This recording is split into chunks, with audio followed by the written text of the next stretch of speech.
Introduction. Addiction यानी किसी भी चीज की लत, फिर चाहे वो अच्छी हो या बुरी, हमारी जिंदगी का एक अहम हिस्सा है।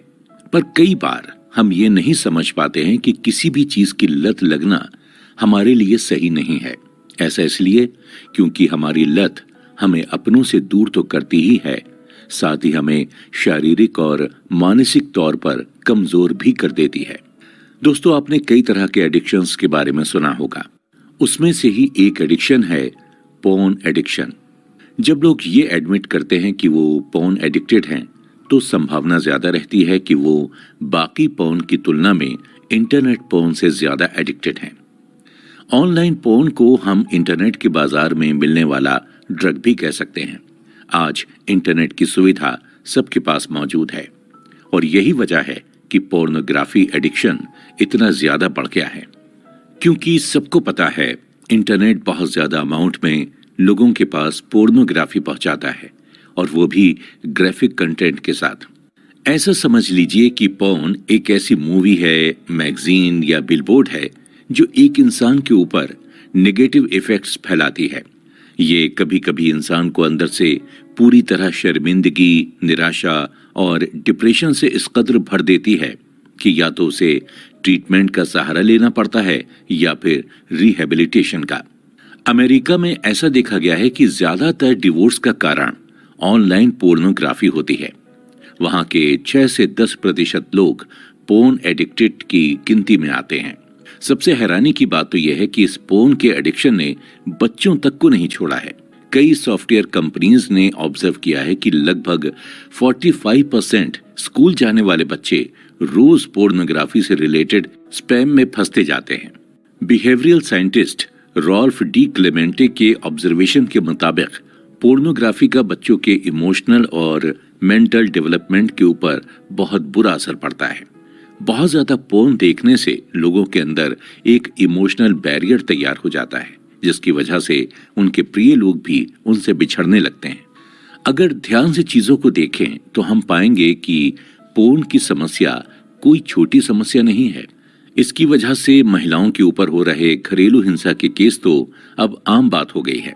इंटरनेट पोर्नोग्राफी से हो रहे हार्म के बारे में बताने के लिए और उसका समाधान देने के लिए हम आपके लिए लेकर आए हैं गैरी विल्सन की लिखी किताब योर ब्रेन ऑन पोर्न की बुक समरी। इस किताब में उन्होंने पोर्न से होने वाली कई समस्याओं को हमारे सामने ला कर रखा है, और ऐसी कई केस स्टडीज और पेशेंट्स की रिपोर्ट से वो पोर्न एडिक्ट्स की मदद करना चाहते हैं ताकि वो समाज में अपने आप को फिर से एस्टेब्लिश कर सकें। Porn addiction. शायद आपने इस बुक समरी को सुनने का फैसला इसलिए लिया होगा क्योंकि हो सकता है कि आप भी उन लोगों में शामिल हों जिन्हें पूरी दुनिया के उन हजारों पोर्न यूजर्स के बारे में जानना है और जो इसे छोड़ना चाहते हैं। या फिर हो सकता है कि आपको खुद पोर्नोग्राफी की बुरी लत लग गई हो और इसलिए आप इस ऑडियो बुक को सुन रहे हैं। ग्रे मानते हैं कि योर ब्रेन ऑन पोर्न में आपकी रुचि होने का इन दोनों में से कोई एक ही मुख्य कारण हो सकता है, बाकी की कई और वजहों में से।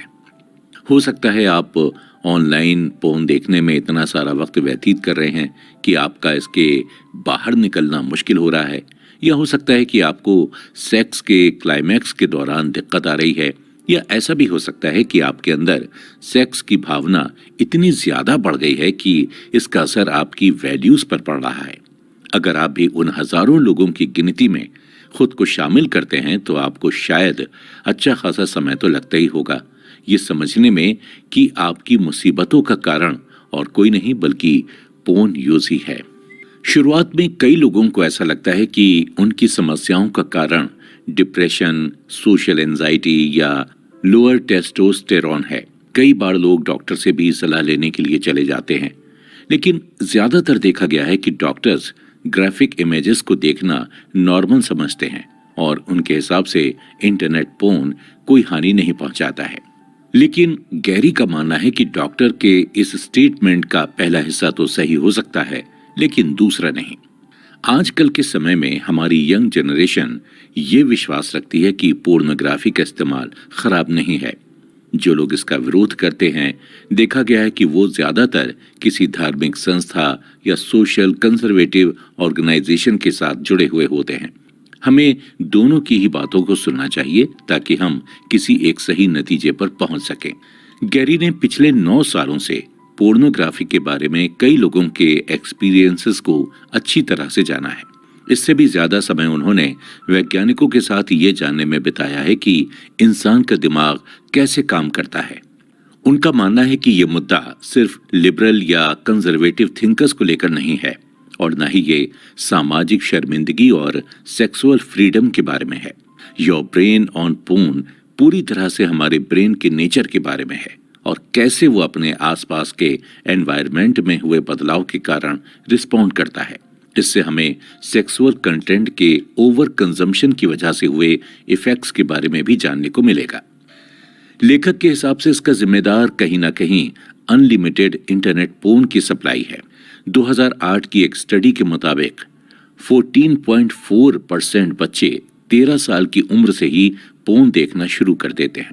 2011 तक आते आते ये 48.7% बच्चों में देखा जाने लगा। 2017 के ऑस्ट्रेलियन क्रॉस सेक्शनल स्टडी के मुताबिक ये पता चला है कि 69% लड़के और 23% लड़कियां 13 साल की उम्र से ही पोर्न देखना शुरू करते हैं। एक दशक पहले तक गैरी को इंटरनेट पोर्न के बारे में ज्यादा पता नहीं था और न ही कभी वो पोर्न को बैन करने के पक्ष में रहे। शायद इसका कारण यह था कि उनका जन्म नॉर्थ वेस्ट सिएटल के एक लिबरल नॉन रिलीजियस घर में हुआ था। लेकिन जब कई लोग उनकी पत्नी की वेबसाइट पर जाकर ये कन्फेस करते थे कि उन्हें पोर्न एडिक्शन है तो उन्हें लगा कि बात थोड़ी गंभीर तो है। एक एनाटॉमी और साइकोलॉजी के टीचर होने की वजह से उनका इंटरेस्ट हमेशा से न्यूरोप्लास्टिसिटी, एडिक्शन, ब्रेन के मैकेनिज्म को लेकर रहा था। उन्होंने न्यूरोप्लास्ट, जिसे दिमाग का एपिटाइट मैकेनिज्म भी कहते हैं, उसे और अच्छे से समझने के लिए बायोलॉजिकल रिसर्च को भी ध्यान में रखा था। कई बार हमारी आदतों में आए बदलाव की वजह से हमारे ब्रेन के न्यूरोलॉजिकल बैलेंस पर असर पड़ता है। इसकी वजह से बहुत ज्यादा उत्तेजना की भावना हमारे अंदर पैदा हो सकती है और इसलिए हमें इमीडिएट सेटिस्फेक्शन की जरूरत महसूस होने लगती है। ये आपके एंजॉयमेंट और आए दिन की रिस्पॉन्सिबिलिटी में बाधा डाल सकता है और साथ ही ये हमें और ज्यादा स्टिमुलेशन ढूंढने पर मजबूर करने लगता है। इसके अलावा हमारे मूड, नजरिए और प्रायोरिटी में ऐसे बदलाव लाता है जिसकी हमें खबर तक नहीं लगती है। लेकिन साइंस की मदद से कई ऐसे लोग सामने आए जिन्होंने पोर्न से हुई तकलीफों को समझा और साइंस की मदद से ही अपने ब्रेन को रीडिजाइन किया ताकि उनकी पोर्न से जुड़ी आदतों में सुधार आ सके। उन्होंने ये जानने की कोशिश नहीं की कि पोर्न हानिकारक है या नहीं, बल्कि उन्होंने खुद इस चीज को अपनी जिंदगी से एलिमिनेट करके अपने आप में आए बदलावों को देखा। एक अच्छी बात यह है कि जो लोग इंटरनेट पोर्न की इस समस्या में फंसे हुए हैं वो इन लोगों के अनुभव से सीखकर इस प्रॉब्लम से खुद को आराम पहुंचा सकते हैं। लेकिन कई बार उनके मोटिवेशन का जरिया उनके खुद की सेक्सुअल डिसफंक्शन बन जाती है, जैसे अपने पार्टनर के प्रति अट्रैक्ट ना होना, इरेक्टाइल डिसफंक्शन या इजैकुलेशन में देर होना आदि। एक और न्यूरोलॉजिस्ट हैरी फिश के अनुसार पोर्न धीरे धीरे सेक्स को खत्म करता जा रहा है। उनके हिसाब से इंटरनेट पोर्न लोगों को उस चीज का एक्सेस दे रहा है जो चीज इंसान को कभी कभी एक ट्रीट के रूप में मिलनी चाहिए, ना कि रोज। मई 2014 के सम्माननीय मेडिकल जर्नल जामा साइकेट्री ने यह पब्लिश किया था कि आज के समय के पोर्न यूजर्स ज्यादातर उनकी सेक्सुअल रिस्पॉन्सिवनेस में गिरावट महसूस करते हैं। इस स्टडी का नाम ही था द ब्रेन ऑन पोर्न। इस जर्नल के लीड ऑथर के हिसाब से बहुत ज्यादा मात्रा में पोर्न देखने वाले यूजर्स का दिमाग धीरे धीरे सिकुड़ने लगता है। 2014 की कैम्ब्रिज यूनिवर्सिटी के न्यूरोसाइंस एक्सपर्ट की एक टीम ने यह पता लगाया कि जो लोग पोर्न एडिक्टेड होते हैं उनको असली जिंदगी में किसी भी महिला के साथ फिजिकल रिलेशनशिप में आने से दिक्कत होती है। इसके बाद से दर्जनों ऐसी स्टडीज और लिटरेचर रिव्यू लिखे जाने लगे जिससे ये साबित होने लगा कि इंटरनेट पोर्न यूजर्स का दिमाग कैसे पूरी तरह चेंज कर देता है। गैरी ने उन सभी समस्याओं को पॉइंट आउट किया है जो पोर्नोग्राफी की वजह से पैदा होती हैं। इस बुक समरी से हम ये जानेंगे कि कैसे इन सब का संबंध न्यूरोसाइंस और इवोल्यूशनरी बायोलॉजी से है और कैसे हम लोग पोर्नोग्राफी से जुड़ी समस्याओं को समझकर उन्हें सुधार सकते हैं। अगर आप भी इस तरह की किसी समस्या से जूझ रहे हैं तो कृपया आप इस ऑडियो बुक को थोड़ा सा मौका देकर देखें। पोर्न एडिक्शन को कैसे पहचानें? दोस्तों, ये सवाल आप सभी के मन में आ सकता है कि एक आदमी को कैसे पता चलेगा कि उसकी सुस्त सेक्सुअल परफॉर्मेंस का कारण पोर्न है, एंजाइटी नहीं। इसे समझने के लिए कुछ तरीके आजमाने की जरूरत है। जैसे सबसे पहले आप किसी अच्छे न्यूरोलॉजिस्ट को दिखाइए और उन्हें बताइए अगर आपको कोई ऐसी मेडिकल एबनॉर्मेलिटी दिख रही है। दूसरा, अपना कोई भी पसंदीदा पोर्न चलाइए और मास्टरबेट करने की कोशिश कीजिए। तीसरा, फिर से किसी दूसरे समय मास्टरबेट करने की कोशिश कीजिए, लेकिन बिना पोर्न देखे या पोर्न के बारे में सोचे। अपने दोनों बार के एक्सपीरियंस को देखते हुए अब सोचिए कि आपके इरेक्शन की क्वालिटी कैसी थी और आपको क्लाइमैक्स तक पहुंचने में कितना वक्त लगा। एक स्वस्थ इंसान को बिना पोर्न देखे भी फुल इरेक्शन तक पहुंचने में और मास्टरबेट करने में कोई दिक्कत नहीं आनी चाहिए। लेकिन अगर आपको पोर्न देखते वक्त ज्यादा स्ट्रॉन्ग इरेक्शन आता है और बिना पोर्न देखे नहीं, तो इसका मतलब हो सकता है कि आपको पोर्न इंड्यूस्ड इरेक्टाइल डिसफंक्शन है। वहीं अगर आपको बिना पोर्न देखे स्ट्रॉन्ग इरेक्शन आता है लेकिन असली जिंदगी में पार्टनर के साथ सेक्स करते वक्त नहीं आता, इसका मतलब यह है कि आपको एंजाइटी रिलेटेड इरेक्टाइल डिसफंक्शन है। लेकिन अगर आपको दोनों तरह से ही स्ट्रॉन्ग इरेक्शन नहीं आ रहा है, तो इसका मतलब यह है कि या तो आपको progressive porn induced erectile dysfunction है या आपके बिलो द बेल्ट एरिया में कुछ दिक्कत है जिसके लिए आपको मेडिकल हेल्प की जरूरत पड़ेगी। गैरी विल्सन को लगता है कि पोर्न से रिलेटेड समस्या फ्यूचर में और बढ़ने वाली है और इससे बचने के लिए वो सबसे प्रॉमिसिंग रिसर्च की खोज भी कर रहे हैं। पर एक चीज साफ तौर पर बताना सही रहेगा कि जरूरी नहीं है कि सबको पोर्न से तकलीफ हो। ऐसा हो ही सकता है कि लोगों को कोई तकलीफ महसूस ना हो रही हो। ऐसी किसी चीज को लेकर लेखक किसी तरीके की कोई बहस नहीं करना चाहते हैं और न ही वो लोगों के अंदर ह्यूमन सेक्सुअलिटी को लेकर कोई डर बैठाना चाहते हैं। वो हर एक इंसान के ऊपर डिपेंड करता है कि वो ग्राफिक सेक्सुअल कंटेंट के बारे में क्या सोचता है और उसे कैसे अपनी जिंदगी में लाता है या नहीं लाता है। लेकिन अगर आप में से किसी को लगता है कि उन्हें पोर्नोग्राफी हार्म कर रही है या उनके किसी करीबी इंसान को हार्म कर रही है, तो your brain on porn book उनकी मदद जरूर करेगी। 2008-9 के करीब जब इंटरनेट पर लोगों ने एक भारी संख्या में पोर्न देखना शुरू किया ही था, तब कई लोगों ने इरेक्टाइल डिसफंक्शन की समस्या बाकी लोगों के साथ शेयर की। कई लोगों में कभी कभी इरेक्शन बहुत जोर का देखा जाता था तो कभी कभी बिल्कुल ही नहीं। लोगों को इतनी बुरी लत लगी हुई थी कि उन्हें लगता था कि कोई असली औरत उनमें इतना स्ट्रॉन्ग स्टिमुलेशन पैदा कर ही नहीं पाएगी। इस समय तक ना तो योर ब्रेन ऑन पोर्न आई थी और न ही नो फैप या पोर्न एडिक्शन से जुड़ा कोई ऐसा आर्टिकल या मेडिकल रिपोर्ट खुलेआम मिलती थी। इसलिए जिन लोगों को इस तरह की समस्याएं झेलनी पड़ती थीं, उन्हें लगता था कि वो इस सोसाइटी पर कलंक है और उनकी मदद कोई नहीं कर सकता है। कई लोगों ने इसी डर के चक्कर में कभी अपना इलाज ही नहीं कराया। दोस्तों, अब हम बात करेंगे एक ऐसे इंसान के बारे में जिसने अपनी इस बुरी लत को पहचाना और उससे निकलने की कोशिश की और उसमें कामयाब भी हुआ। एक ऑनलाइन पोर्न यूजर जिसका ऑनलाइन यूजर नेम reddit/nofap था, इस समस्या से जूझ चुका है। रेडिट की ये समस्या उसके प्यूबर्टी में ही शुरू हो गई थी। उसके पूरे शरीर पर इसने अपना बुरा प्रभाव छोड़ा था। एक समय के बाद रेडिट को ऐसा लगने लगा था कि वो इस सोसाइटी का एक हारा हुआ इंसान है।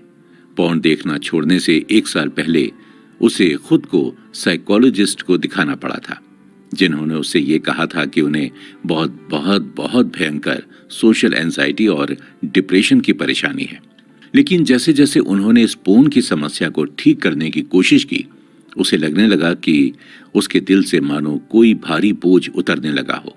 करीब 80 दिन तक बिना मास्टरबेशन के उसने पाया कि उसकी बॉडी में छोटे छोटे पॉजिटिव चेंजेस होने लगे।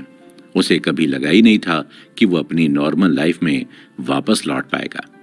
ऐसा देखा गया है कि ज्यादातर कंप्यूटर प्रोग्रामर और इंफॉर्मेशन टेक्नोलॉजी स्पेशलिस्ट ही अपनी पोर्न से जुड़ी समस्या के बारे में अर्ली स्टेज में ही सोशल मीडिया पर बता देते हैं।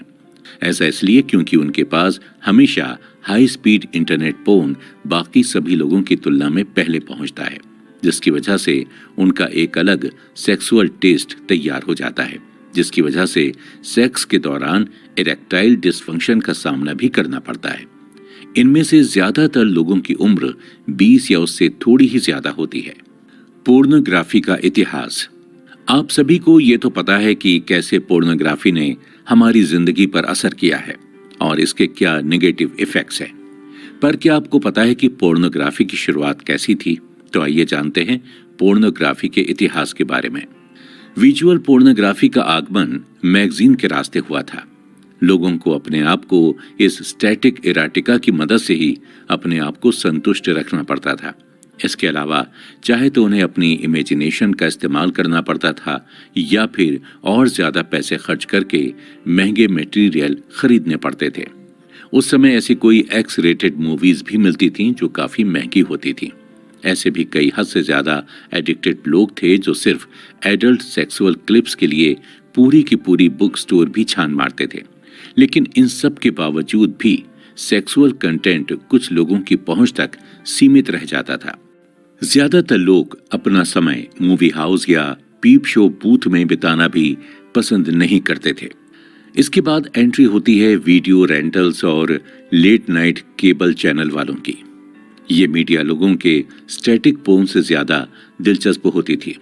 इससे लोगों को कहीं न कहीं शर्मिंदगी का भाव भी कम महसूस होता था, क्योंकि उन्हें और 10 लोगों के बीच बैठकर सिनेमा हॉल में पोर्न देखने की जरूरत अब नहीं थी।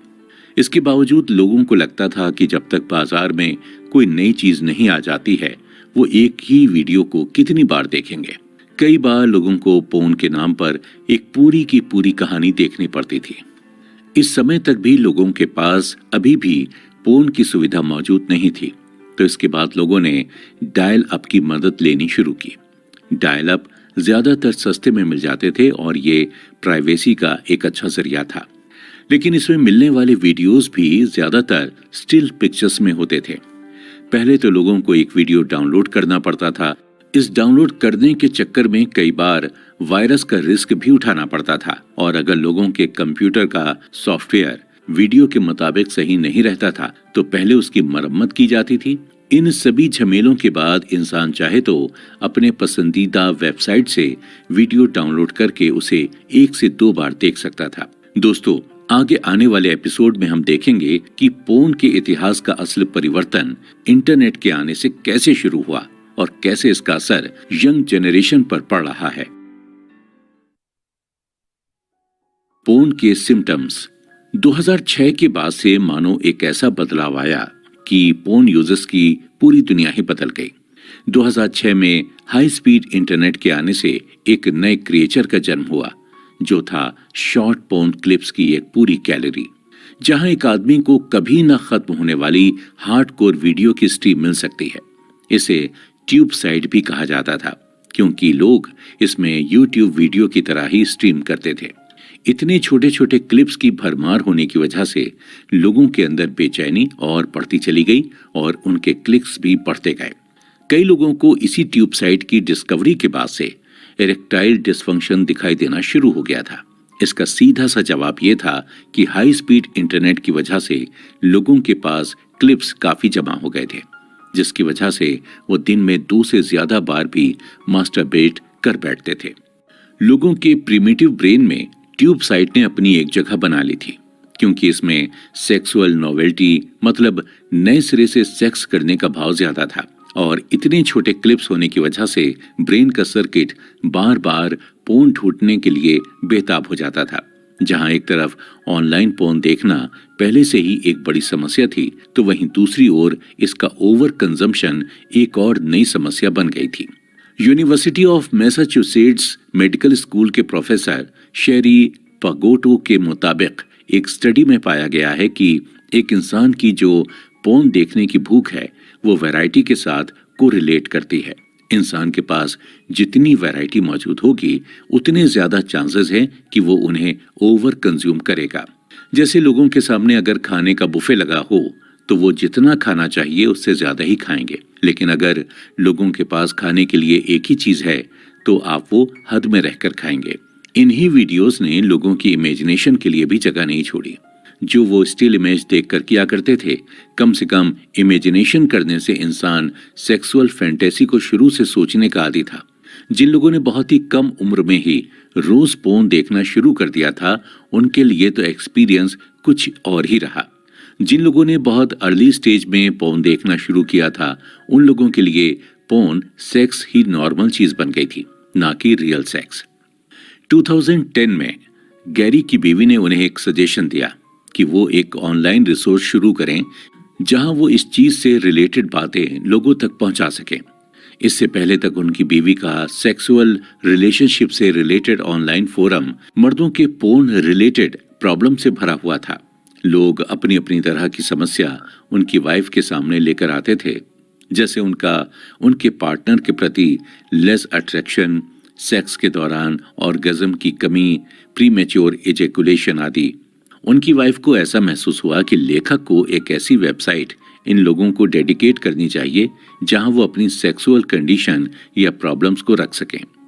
यहीं से शुरू हुआ your brain on porn website का सफर। वेबसाइट बनाने के बाद लेखक को लगा देखने वाली बात यह होगी कि इससे कितने लोग जुड़ते हैं।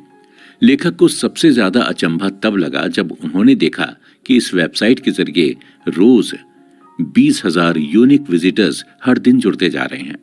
इनकी वेबसाइट के लिंक को भी वर्ल्ड वाइड शेयर किया गया। इसके बाद ऐसे कई और फोरम अलग अलग नामों से सामने आने लगे, जैसे nofab.com, rebootnation.org, your brain rebalance आदि। इस वेबसाइट के पोस्ट कई बड़े बड़े लोगों की वेबसाइट्स पर भी दिखने लगे, फिर चाहे वो बॉडी बिल्डर्स हों, गिटारिस्ट हों या स्पोर्ट्समैन हों। शुरू में तो कई लोगों को यह विश्वास ही नहीं हो रहा था कि उनके सभी सिस्टम्स का दोषी पोर्न है। कई लोग तो पूरी तरह से हील होने के बाद भी पोर्न को शक की निगाहों से देखते थे, यहां तक कि उन्हें फिर से इंटरनेट पोर्न देखना पड़ा, सिर्फ ये सुनिश्चित करने के लिए कि उनकी सेक्सुअल प्रॉब्लम खत्म हो गई है या नहीं। अब आपको कई ऑनलाइन फोरम की वेबसाइट्स मिल जाएंगी, लेकिन पहले इस चीज के बारे में कोई भी खुलकर पब्लिकली बात नहीं करना चाहता था। यंगस्टर्स तो डॉक्टर तक को अपनी पोर्न इंड्यूस्ड इरेक्टाइल डिसफंक्शन या पोर्न एडिक्शन से जुड़ी प्रॉब्लम्स के बारे में बताने से घबराते थे। उन्हें एक अजीब तरह की घुटन, शर्म, गुस्सा और ऑकवर्डनेस फील होती थी। इसलिए उन्होंने सोचा कि सबसे अच्छा होगा कि वो इसके बारे में अवेयरनेस ना फैलाकर चुपचाप एक परछाई की तरह पड़े रहें। कई लोगों में तो पोर्न क्विट करने के बाद भी नींद की कमी, हाथ पैरों का कांपना, डिप्रेशन आदि सिम्टम्स देखे गए हैं। अगर पोर्न छोड़ने के बाद भी आपको ऐसा लगता है कि उससे जुड़े सिम्टम्स जैसे नेगेटिव थॉट्स, डिप्रेशन वापस आ रहे हैं, तो आपका ब्रेन पूरी तरह से पोर्न से जुड़े रहने के लिए मोटिवेटेड है।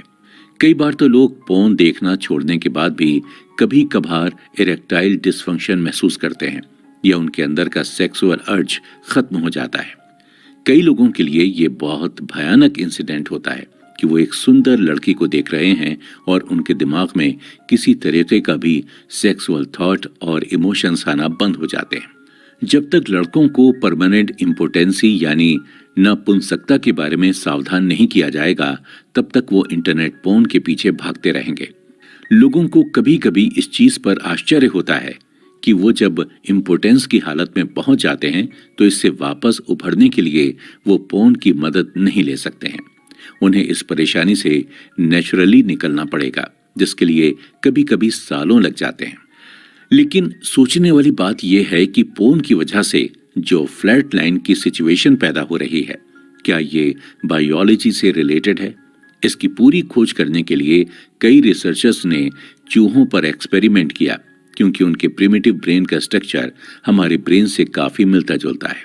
कई लोगों ने अपने इस टेम्परेरी फ्लैटलाइन की सिचुएशन के बारे में ऑनलाइन भी कई जानकारियां शेयर की।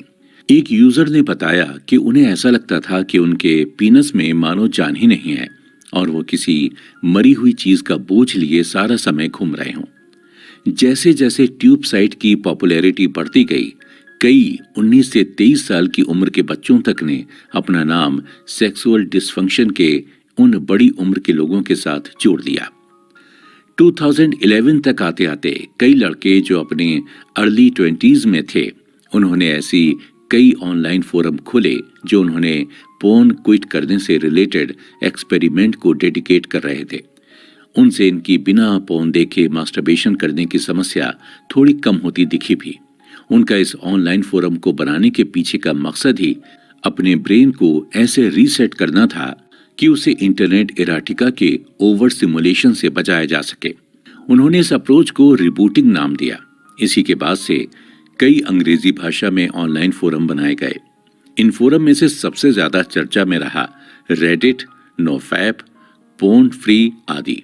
अच्छी बात यह थी कि इन सभी फोरम्स में लड़कियों का खुले हाथों से स्वागत किया जाता था, क्योंकि धीरे धीरे लड़कियों की संख्या में भी बढ़ोतरी दिखाई दे रही थी। कई लड़कियों ने तो reddit/nofap विमेन के नाम से भी फोरम खोले। धीरे धीरे इस मूवमेंट पर प्रेस वालों की भी नजर पड़ी और 2016 में टाइम मैगजीन की cover story porn at the truth to virility के नाम से एक कवर स्टोरी भी छापी गई। दोस्तों, अगले एपिसोड में हम पोर्न से जुड़ी कुछ केस स्टडीज और रिपोर्ट्स के बारे में जानेंगे। हम देखेंगे कि इन स्टडीज में कौन कौन सी गलतियां पाई गई हैं और इनमें बाद में क्या सुधार किया गया है या किया जा सकता है। पोर्न से जुड़ी केस स्टडीज। इस एक्सपेरिमेंट को बिना रोक टोक के और आगे बढ़ाया गया। दुनिया भर से हजारों लोगों ने यह कसम खाई कि वो अब ऑनलाइन सेक्स वर्ल्ड स्टिमुलेशन को उनका ब्रेन कंट्रोल करने नहीं देंगे।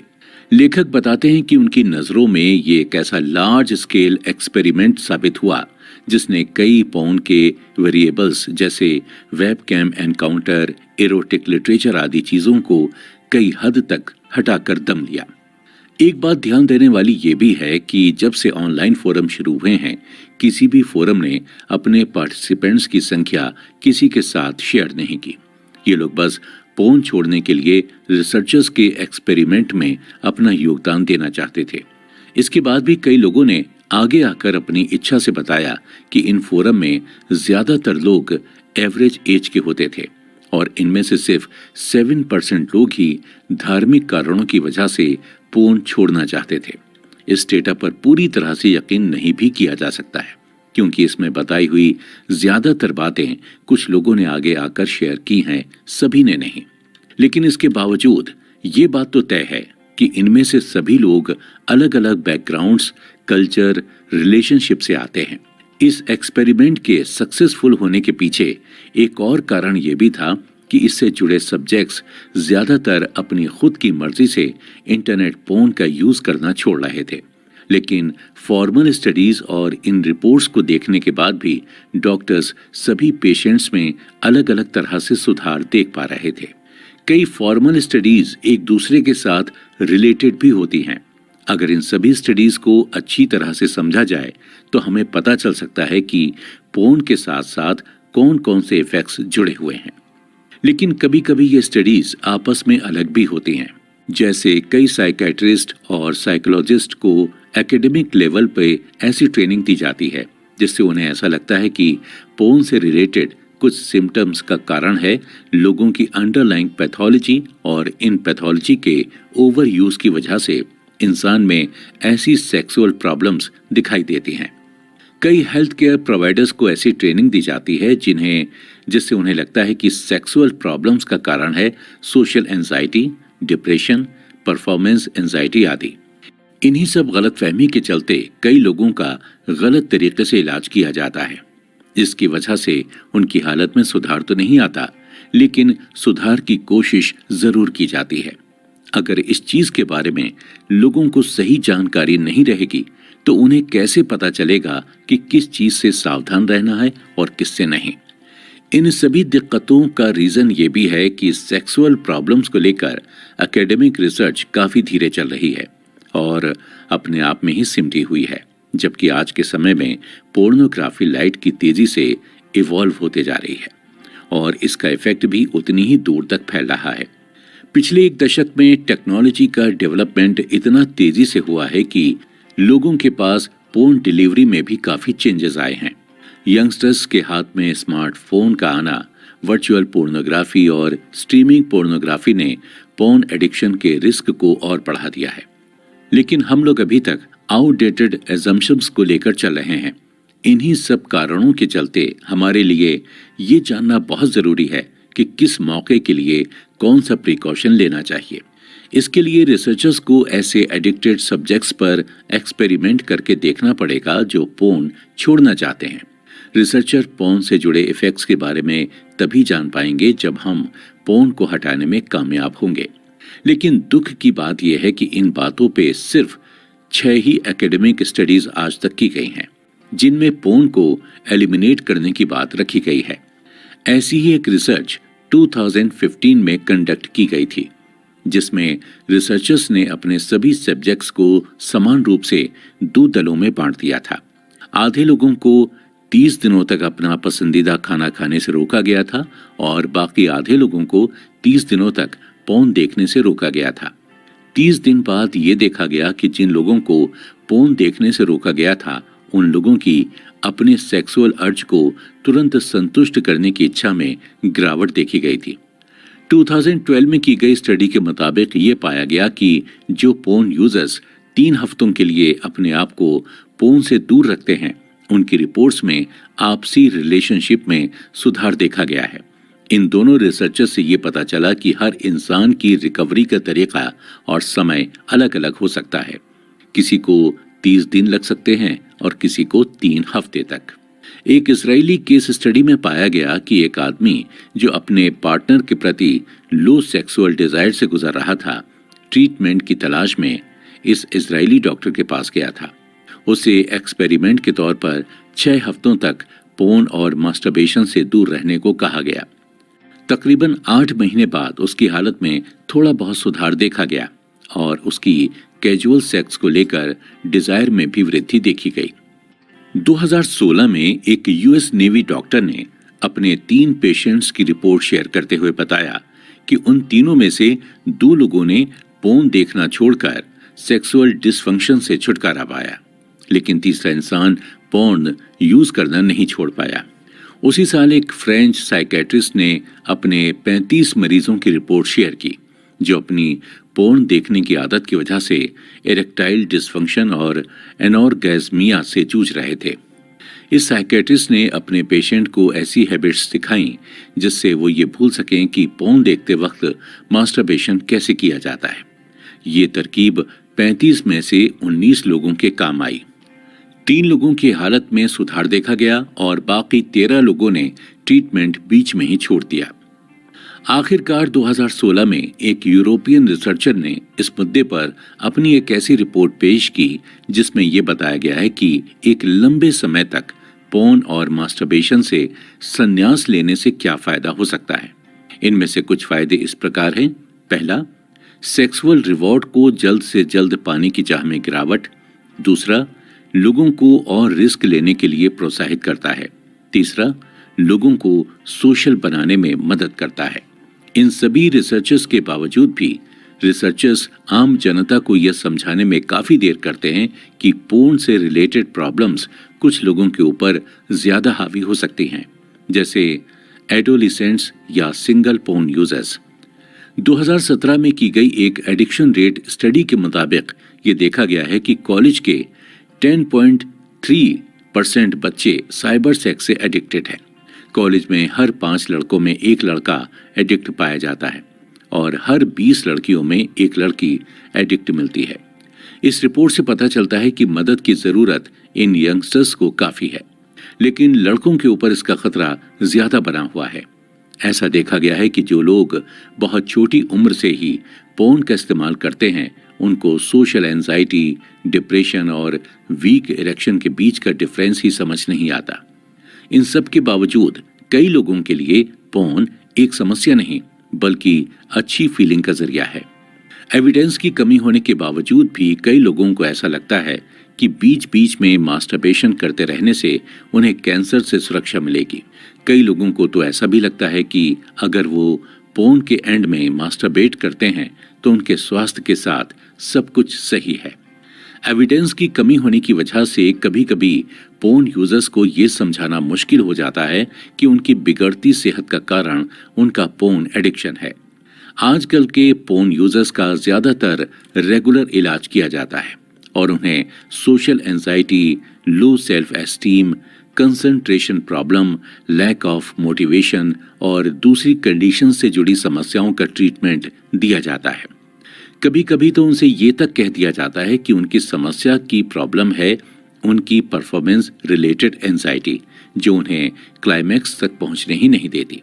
इन्हीं सब गलत धारणाओं की वजह से कई लोग अपने आप को दोषी समझने लगते हैं। कई लोगों को लगने लगता है कि वो कभी सेक्स नहीं कर पाएंगे और कई लोग अपने आप को सरकार के सामने गुनहगार भी पाते हैं। एक रिसर्च के अनुसार यूनिवर्सिटी ऑफ ऑक्सफोर्ड में ये पाया गया कि ज्यादातर internet porn addiction self harm का खतरा लोगों में और बढ़ा देती है। ये लोग कई तरह से अपने आप को हार्म कर सकते हैं। पेशेंट्स का निजी अनुभव। कई लोगों के पोर्न छोड़ने के बाद से उनके अंदर कमाल के बदलाव देखे गए हैं। इससे पता चलता है कि वो जिस तरीके का सेक्सुअल कंटेंट अपने ब्रेन में ले रहे थे वो कितना भयानक साबित हो रहा था उनके लिए। ज्यादातर ऑनलाइन फोरम्स में भी हमेशा लोग anxiety, stress, depression, attention problem, lack of attraction, इन्हीं चीजों पर बात करते हुए पाए जाते हैं। पोर्न छोड़ने के बाद कई यूजर्स में ऐसे बदलाव देखे गए जो एक दूसरे से पूरी तरह से अलग थी। जैसे कई लोगों की सोशल एंजाइटी में इम्प्रूवमेंट दिखने लगा, उन्हें कॉन्फिडेंस बिल्डअप होने लगा, दूसरे लोगों के साथ कांटेक्ट ठीक होने लगा। कई लोगों ने अपने आप को ज्यादा फोकस्ड, शार्प और क्लियर महसूस किया। उनके अंदर लोगों के साथ और लड़कियों के साथ बात करने की इच्छा फिर से जागरूक हुई। उनमें इरेक्टेड पीनस यानी बोनर से जुड़ी समस्या काफी कम हो गई। इसके अलावा सबसे जरूरी चीज कि कई लोगों के आपसी रिश्ते सुधरने लग गए, चाहे वो आपसी रिश्ते अपने घर वालों से हों, दोस्तों से हों या अपने पार्टनर से ही क्यों ना हो। जब लोगों ने इम्प्रूवमेंट महसूस करना शुरू किया तब वो शॉक में पड़ गए कि कैसे इंटरनेट पोर्न जैसी चीज ने उनके पूरे साइकोलॉजिकल बिहेवियर को बदल के रख दिया था। 2-4 लोग इस बात से भी शॉक्ड हैं कि कई लोगों पर किसी भी मेडिकेशन का कोई रिजल्ट ही नहीं दिखा। हमें यह समझना होगा कि हम एक ऐसी चीज से डील कर रहे हैं जिसके अंदर इतनी ताकत है कि वो इंसान के पूरे ब्रेन पर हावी हो सकते हैं और उसके सामने दोस्ती, स्वास्थ्य, परिवार, इन सब का महत्व गिराकर सिर्फ एक गोल रख सकता है और वो है पोर्न देखना। एक यूजर ने अपनी स्थिति लोगों के सामने रखते हुए बताया कि कैसे पोर्न एडिक्शन ने उसे जीवन के एक ऐसे मोड़ पर लाकर खड़ा कर दिया था जिसकी वजह से उसकी फार्मेसी की डिग्री चली गई और उसकी गर्लफ्रेंड भी उसे छोड़कर चली गई। एक लड़की ने भी अपना एक्सपीरियंस शेयर करते हुए बताया कि कैसे पढ़ाई के दौरान वो रात रात भर जागकर ऑनलाइन वेबसाइट से इराटिका पढ़ती रहती थी। शुरू में कई लोगों को लगता भी था कि वो शायद निराशावादी हैं, लेकिन सही ट्रीटमेंट मिलने के बाद उन्हें पता चला कि वो पोर्न एडिक्ट्स हैं। सालों से पोर्न देखने से एक इंसान के अंदर कई तरह के सेक्सुअल सिम्टम्स देखे जा सकते हैं। ज्यादातर पोर्न यूजर्स का मेन प्रॉब्लम होता है इजैकुलेशन में डिले या बिल्कुल ही ऑर्गेज्म की कमी। डॉक्टर की रिपोर्ट्स के मुताबिक इन 2 इरेक्टाइल डिसफंक्शन के कई कारण हो सकते हैं, जैसे पुराने जेनर के पोर्न में इंटरेस्ट ना होना, पोर्न का पार्टनर से ज्यादा एक्साइटिंग मालूम होना, फैंटेसी की जरूरत महसूस होना आदि। 2015 की एक सेक्स क्लिनिक की रिपोर्ट के अनुसार 71% लोगों में देखा गया है कि अगर कोई आदमी एक हफ्ते में 7 घंटे से ज्यादा पोर्न देखते हुए मास्टरबेट करता है तो उसे सेक्सुअल फंक्शनिंग में दिक्कत का सामना करना पड़ता है। एक यूजर ने तो अपना एक्सपीरियंस शेयर करते हुए यह भी बताया था कि उसकी जिंदगी में एक मोमेंट ऐसा आया था कि उसके अंदर सेक्स की कोई इच्छा ही बाकी नहीं रह गई थी। ऐसा इसलिए हुआ था क्योंकि वो यूजर पिछले 17 सालों से मास्टरबेशन के चक्कर में फंसा हुआ था और 12 सालों तक एक्सट्रीम पोर्न से घिरा हुआ था, जिसके चलते उसका रियल सेक्स से इंटरेस्ट ही उठ गया था। एक यूजर ने तो ये तक बताया कि उसे इजेकुलेशन में कभी कभी इतनी देर होती थी कि उसका 3 से 4 घंटा सिर्फ सेक्स में बीत जाता था। 1948 से लेकर 2002 तक 40 से कम उम्र वाले आदमियों में इरेक्टाइल डिसफंक्शन की दिक्कत 3 से 4% लोगों में देखी जाती थी, लेकिन 2010 के बाद से ये रेट बढ़कर 14 से 33% हो गया था। ऐसे ही और सेक्सुअल डिसफंक्शन के बारे में हमें सेक्सुअल फंक्शन सर्वे से पता चलता है। ये एक ऐसी ग्लोबल स्टडी है जो पॉपुलेशन के सेक्सुअल एटीट्यूड और बिहेवियर को रिकॉर्ड करती है। इस रिपोर्ट के अनुसार ये पता चलता है कि यंग जनरेशन के मुकाबले बुजुर्गों में इरेक्टाइल डिसफंक्शन का रेट ज्यादा हाई होता है। इसके बावजूद भी 2001-2002 की रिपोर्ट में यूरोप के 14 से 28% 40 से कम उम्र वाले लोगों में इरेक्टाइल डिसफंक्शन की दिक्कत दिखाई दी थी। इन सभी तथ्यों को अगर समझा जाए तो हम पाएंगे कि कम उम्र के लड़कों को अपने पार्टनर के साथ सेक्स करने में ज्यादा दिक्कत आती है। 2016 के कैनेडियन सेक्सोलॉजिस्ट की एक स्टडी में यह पाया गया कि कम उम्र के लड़कों में सेक्सुअल फंक्शन की दिक्कत एडल्ट लड़कों से ज्यादा देखी गई। ऐसा पाया गया है कि 16 से 21 साल के बीच में जितने भी लड़के आते हैं उनमें से 78.6% लड़कों को पार्टनर के साथ सेक्सुअल एक्टिविटी में दिक्कत आती है। इन समस्याओं में इरेक्टाइल डिसफंक्शन की समस्या 45% लोगों में कॉमन पाई गई है। डिजायर की कमी 46% लोगों में पाई गई और ऑर्गेज्म में दिक्कत 24% के साथ देखी गई है। आश्चर्य की बात यह भी है कि महिलाओं की भी सेक्सुअल प्रॉब्लम्स कुछ कम नहीं है। 47.9% महिलाओं ने यह रिपोर्ट किया है कि उन्हें सेक्स करते वक्त काफी दर्द से गुजरना पड़ता है। 2014 में एक ब्रिटिश सेक्सोलॉजिस्ट ने यंग जनरेशन की सेक्सुअल प्रॉब्लम हो जाने का जिम्मा अपने ऊपर उठाया, जिनमें उन्होंने ज्यादातर ऐसे सब्जेक्ट चुने जो 18 से 16 साल की उम्र के बीच के थे। जो रिपोर्ट डॉक्टर के सामने आई वो चिंता में डालने वाली थी। कई लड़कियों ने ये कंफर्म किया कि एनल सेक्स काफी दर्दनाक और रिस्की हो सकता है। दूसरी ओर लड़कों में इर्रेगुलर पीनस से जुड़ी प्रॉब्लम्स और ब्लू सेक्सुअल डिजायर काफी ज्यादा मात्रा में देखी गई। डॉक्टर को जितना ये रेटिंग्स देखकर झटका लगा, उससे ज्यादा अचंभा उन्हें ये देखकर हुआ कि इनमें से किसी भी सब्जेक्ट ने इंटरनेट पोर्न का नाम भी मेंशन नहीं किया था, इसे अपनी हालत का जिम्मेदार ठहराने के लिए। पिछले कुछ सालों में रिसर्चर्स ने पाया है कि यंग जनरेशन में इरेक्टाइल डिसफंक्शन और लो लिबिडो का कारण पोर्न के अलावा और भी कई हो सकते हैं, जैसे आजकल की बिगड़ी हुई अनहेल्दी लाइफस्टाइल। इस लाइफस्टाइल के अंदर कई चीजें ऐसी आ जाती हैं जैसे पुअर डाइट की वजह से मोटापा, स्मोकिंग, ड्रिंकिंग आदि। यूएस में 20 से 40 साल की उम्र वाले लोगों में ओबेसिटी का रेट पिछले 9 सालों में 4% बढ़ गया है।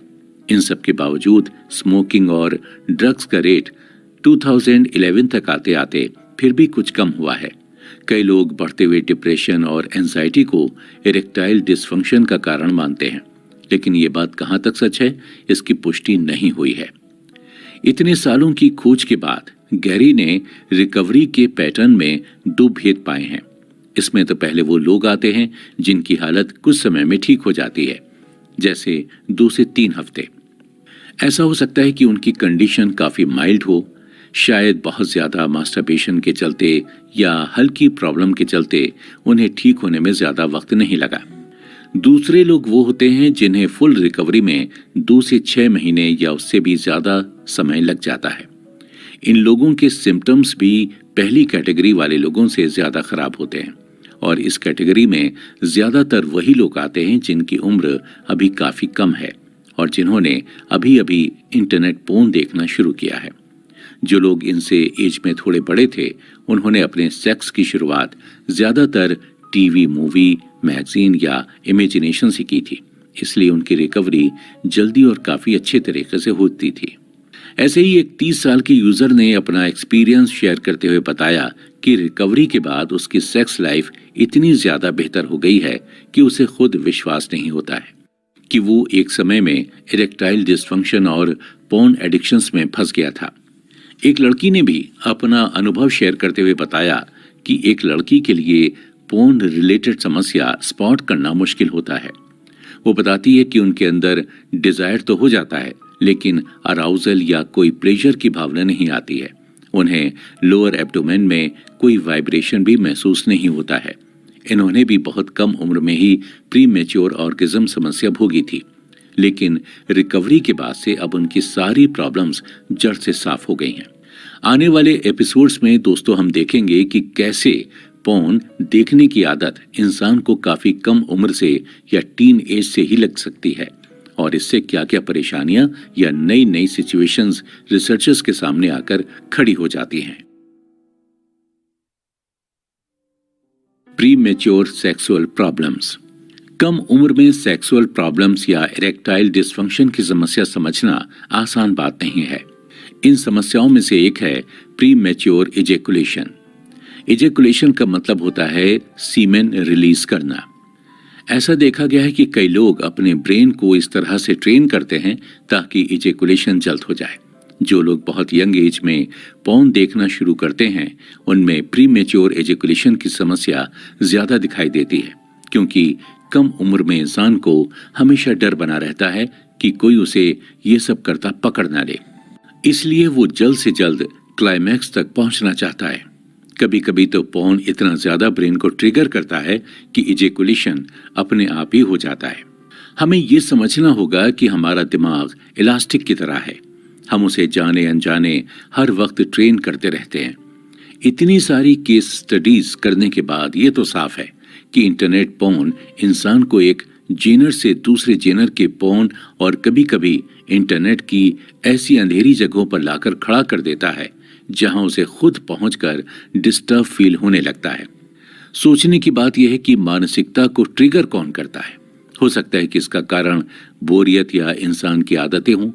टीनेजर्स अपनी जिंदगी में हमेशा थ्रिल ढूंढते रहते हैं और जल्दी बोर हो जाते हैं।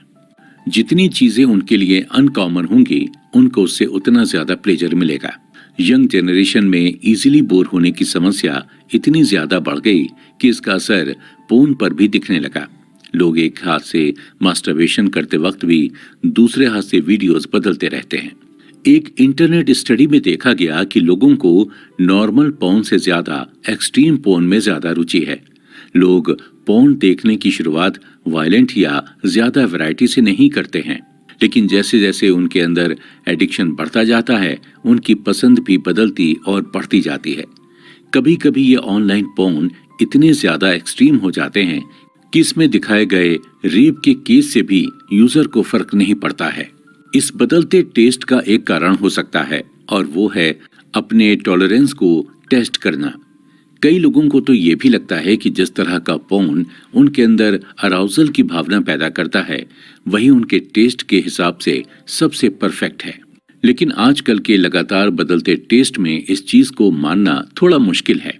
सबसे गलत बात जो इंटरनेट पर आज की डेट में फैली हुई है वो ये है कि इंटरनेट पोर्न देखने से लोगों को अपनी सेक्सुअलिटी के बारे में समझने में, उसे और पहचानने में मदद मिलती है।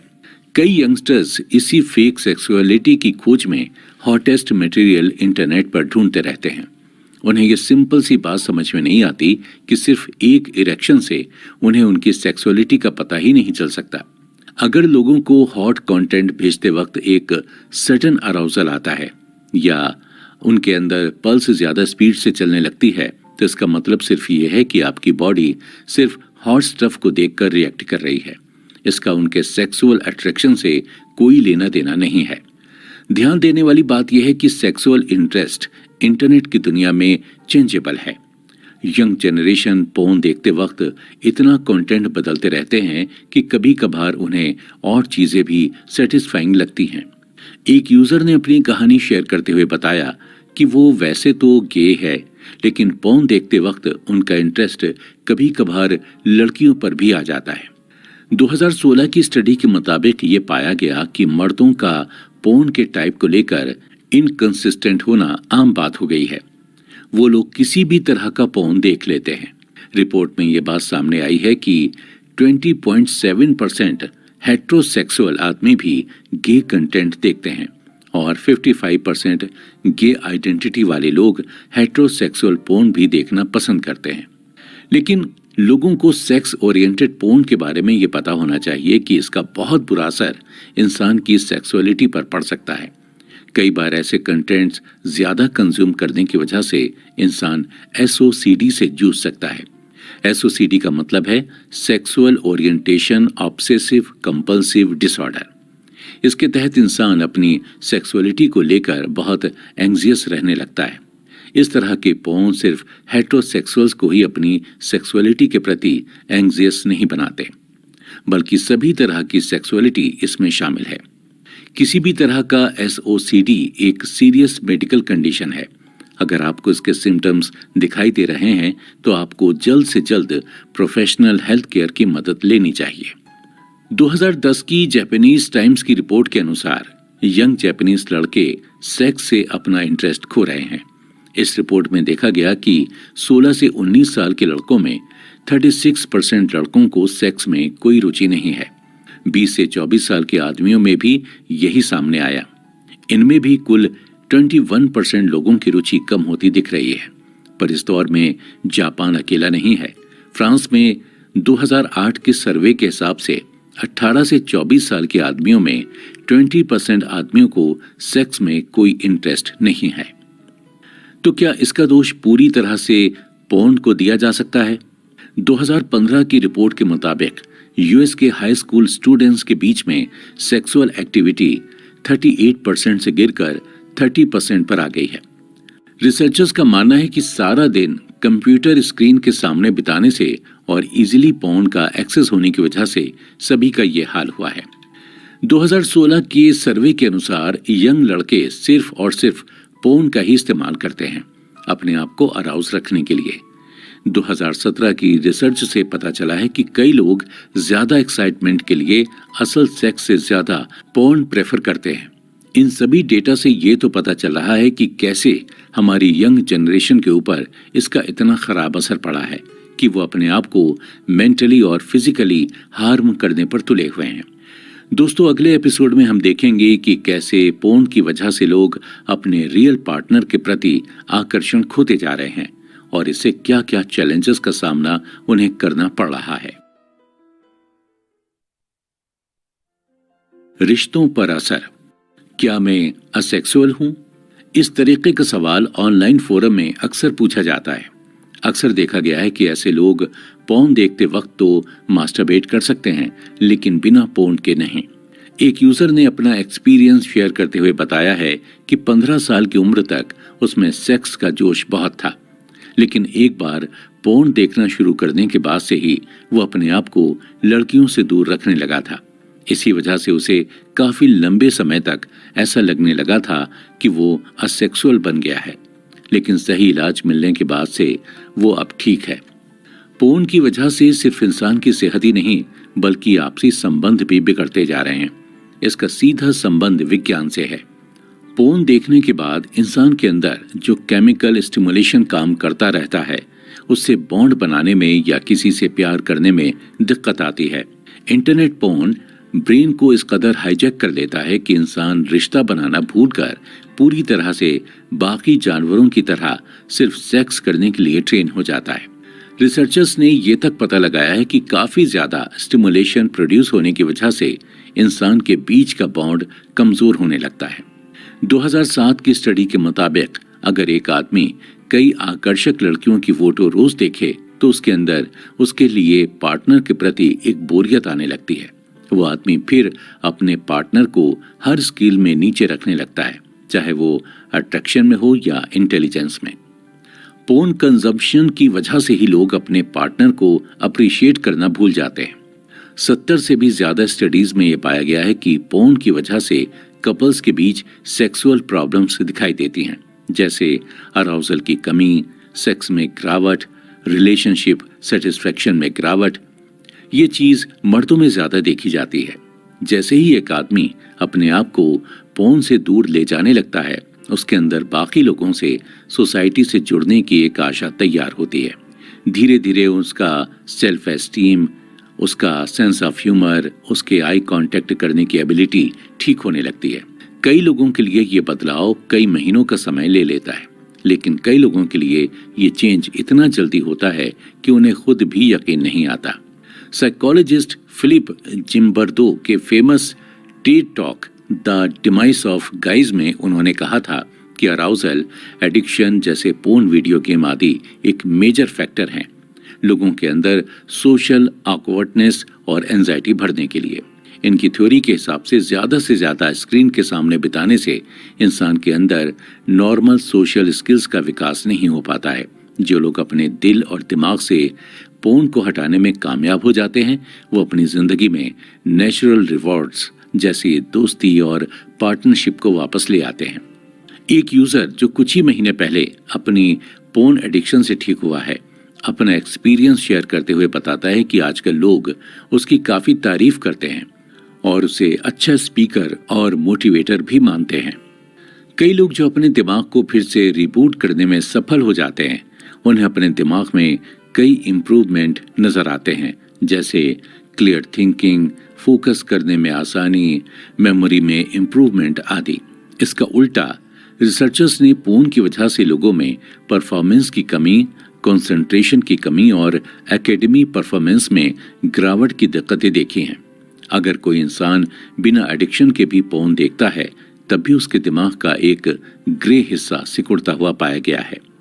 कई सालों की खोज के बाद वैज्ञानिकों ने यह भी पता लगाया कि डिप्रेशन की वजह से इंसान के अंदर की शक्ति में, मोटिवेशन में गिरावट आती है। आज के समय में दर्जनों रिपोर्ट हमारे सामने प्रमाण के रूप में मौजूद हैं कि पोर्न देखने से इंसान भारी डिप्रेशन का शिकार हो जाता है। पोर्न देखने से इंसान के अंदर नर्सिसिज्म, साइकोटिसिज्म, स्ट्रेस और पैरानॉइड थिंकिंग जैसी मानसिक दिक्कतें देखी गई हैं। जानवरों की तुलना में इंसान के बीच संबंध बनाना ज्यादा कॉम्प्लेक्स साबित होता है, लेकिन जानवरों की तुलना में इंसानों के अंदर लॉन्ग टर्म बॉन्ड बनाने की खासियत ज्यादा होती है। इसका एक साइंटिफिक नाम है कूलिज इफेक्ट। इस इफेक्ट का नाम भी इसे यूएस के प्रेसिडेंट केल्विन कूलिज से मिला था। इस नाम के पीछे एक मजेदार कहानी भी है। एक बार मिस्टर प्रेसिडेंट और उनकी पत्नी एक फार्म में घूमने के लिए गए थे। प्रेसिडेंट को कुछ समय के लिए अपनी बीवी को फार्म में रखकर दूसरे काम के लिए जाना पड़ा। उस वक्त उस फार्म का मालिक मिसेस कूलिज को अपना मुर्गा काफी शान से दिखा रहा था। उसने मिसेस कूलिज को बताया कि इस मुर्गे के अंदर इतना स्टेमिना है कि वो सारा दिन, सारी रात मुर्गियों के साथ सेक्सुअल इंटरकोर्स कर सकता है। मिसेस कूलिज ने यह बात सुनते ही फार्मर को यह बात प्रेसिडेंट को सुनाने को कही। प्रेसिडेंट ने जैसे ही ये कहानी फार्मर के मुंह से सुनी, उन्होंने एक सवाल पूछा, क्या मुर्गी हर बार सेम ही रहती है? फार्मर ने इसका जवाब ना में दिया। ये जवाब सुनते ही प्रेसिडेंट ने फार्मर से ये जवाब मिसेस कूलिज को सुनाने को कहा। इस थ्योरी के मुताबिक आप जितनी बार भी एक मेल के सामने नई फीमेल लाते जाएंगे, वो उतनी बार ही उसे फर्टाइल करने के लिए तैयार हो जाएगा। वैसे तो ये सिम्टम्स ज्यादातर जानवरों में ही देखा जाता है, लेकिन इंसानों में भी इसके थोड़े बहुत अंश मिलते हैं। दोस्तों, अगले एपिसोड में हम कुछ ऐसे केमिकल्स के बारे में जानेंगे जो इंसान के अंदर प्लेजर और एक्साइटमेंट की भावना जगाने के लिए जिम्मेदार हैं। हम ये भी जानेंगे कि कैसे ये केमिकल्स इंसानों के दिमाग पर पहले असर करते थे और पोर्न आने के बाद से इनका असर इंसान के दिमाग पर कैसा पड़ता है। डोपामाइन का काम। इंसान के प्रिमिटिव ब्रेन की बनावट कुछ इस तरह है कि वो हमारे इमोशन, इम्पल्स और हमारे सबकॉन्शियस डिसीजन लेने की शक्ति का संचालन करता है। ये सिस्टम इतनी स्मूथली काम करता है कि हजारों साल के इवोल्यूशन के बाद भी इसमें किसी तरह की भी फेरबदल की जरूरत महसूस नहीं हुई। सेक्स करने के लिए भी जिस डिजायर और मोटिवेशन की जरूरत पड़ती है, उसकी उत्पत्ति भी एक न्यूरोकेमिकल से होती है जिसे डोपामाइन कहते हैं। डोपामाइन का काम ही है इंसान के प्रिमिटिव ब्रेन के उस हिस्से को चार्ज करना जिसे रिकॉर्ड सर्किटरी भी कहते हैं। ये दिमाग का वो हिस्सा है जहां से इंसान क्रेविंग और प्लेजर को फील करता है और इसके बाद ही उसमें एडिक्शन पैदा होता है। किसी भी इंसान के प्रायोरिटी लिस्ट में सबसे जरूरी 5 चीजें होती हैं: खाना, दोस्ती, प्यार, सेक्स और नयापन। इन्हें नेचुरल रिवॉर्ड्स भी कहा जाता है। डोपामाइन का काम ही है आपको उन चीजों के लिए मोटिवेट करना जो आपके जीनस को भविष्य में काम दे सके। डोपामाइन का रिलीज जितना ज्यादा होगा उतना ही आपको उस चीज को पाने की इच्छा होगी और डोपामाइन का रिलीज जितना कम होगा उतना ही आप उस चीज को इग्नोर करेंगे। डोपामाइन आपके दिमाग का स्ट्रक्चर चेंज करने का भी काम करता है ताकि आपको याद रह सके कि कौन सी चीज से आपको ज्यादा प्लेजर मिल रहा है। आपको जानकर हैरानी होगी लेकिन सेक्सुअल स्टिमुलेशन और ऑर्गेज्म हमारे ब्रेन में डोपामाइन का सबसे बड़ा धमाका माना जाता है। डोपामाइन को प्लेजर मॉलिक्यूल भी बोला जाता है, लेकिन इसका काम सिर्फ प्लेजर अनुभव कराना ही नहीं बल्कि उसे तलाश करना भी है। इसलिए हमारे शरीर में डोपामाइन किसी चीज को पाने के इंतजार के साथ बढ़ता जाता है। जब हमारे हाथ में हमारा फाइनल रिवॉर्ड आता है या जब हमें प्लेजर फील होता है उस वक्त एंडोजिनस ओपियोइड्स रिलीज होता है। ये एक ऐसा केमिकल है जो ब्रेन के रिसेप्टर के साथ रिवॉर्ड सर्किट को बांध के रखता है। इसलिए प्लेजर की समाप्ति हमेशा इसके रिलीज से ही होती है। साइकोलॉजिस्ट सुसेन विंशेंक के मुताबिक डोपामाइन इंसान के अंदर डिजायर, वांट, सीक आउट और सर्च की भावना को जगाता है। डोपामाइन इसलिए भी ओपियोइड से ज्यादा स्ट्रांग होता है। अगर आसान शब्दों में समझें तो डोपामाइन जरूरत है और ओपियोइड पसंद है। एडिक्शन की यही एक खास बात है कि एडिक्ट्स को जरूरत की चाह ज्यादा होती है और पसंद की कम। इन सब के बावजूद डोपामाइन को हर वक्त कुछ नया चाहिए होता है, चाहे वो नई गाड़ी हो, नई फिल्म हो या कुछ भी नया। इसके बारे में और अच्छी तरह से समझने के लिए जब ऑस्ट्रेलियन रिसर्चर्स ने अपने सब्जेक्ट्स को एक ही इरोटिक फिल्म कई बार दिखाई तो उनके सेक्सुअल डिजायर में एक भारी गिरावट पाई गई। यही एक वजह है कि लोगों को इंटरनेट पोर्न अपनी ओर इतना ज्यादा आकर्षित करता है, क्योंकि उन्हें पता है कि एक नई चीज उनसे बस एक क्लिक की दूरी पर है। कई पॉपुलर पोर्न ट्यूब साइट्स अपनी साइट पर हर दिन कई दर्जन अलग अलग फिल्म रिलीज करते हैं, सिर्फ इंसान के अंदर की नॉवेलिटी के लिए। डोपामाइन की एक और खास बात यह है कि ये किसी भी तरह के इमोशन या स्टिमुली की वजह से रिलीज होने लगता है और हमारे इमोशंस को अलग अलग तरह से जगाना इंटरनेट पोर्न को खूब आता है। सरप्राइज, एंजाइटी, एक्सपेक्टेशन में बाधा जैसी फीलिंग्स पोर्न हमारे अंदर कई रूप में जगाता रहता है। जैसे 13 साल के बच्चे को पोर्न देखकर जरूर पहले एंजाइटी होगी। जैसे जैसे समय बीतता जाता है एक पोर्न एडिक्ट का दिमाग एंजाइटी और रिस्क की फीलिंग को सेक्सुअल अराउजल समझने की भी गलती कर बैठता है। अगर वैज्ञानिक भाषा में कहें तो पोर्न काफी हद तक साइंटिस्ट के लिए सुपर नॉर्मल स्टिमुली है। सुपर नॉर्मल स्टिमुली और कुछ नहीं बस नॉर्मल स्टिमुली का एक्सेजरेटेड वर्जन है। इसका काम है उन चीजों की क्वालिटी को और निखारना जो हमें अच्छी लगती हैं। जब आप अपने लिए एक ऐसी सिचुएशन क्रिएट करते हैं और उसे अपनी टॉप प्रायोरिटी बनाते हैं तो इसका मतलब यह है कि आपके दिमाग ने पहले ही डोपामाइन के साथ मिलकर एक कमाल का रिवॉर्ड पेश किया होगा।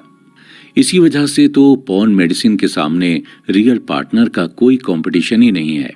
आजकल के इंटरनेट पोर्न में भी सुपर नेचुरल स्टिमुलेशन का जोरदार कॉम्बिनेशन मिलता है, जिसकी वजह से यूजर असल पार्टनर के साथ रिलेशन बनाने से पहले ही इसे कंज्यूम करना प्रेफर करते हैं।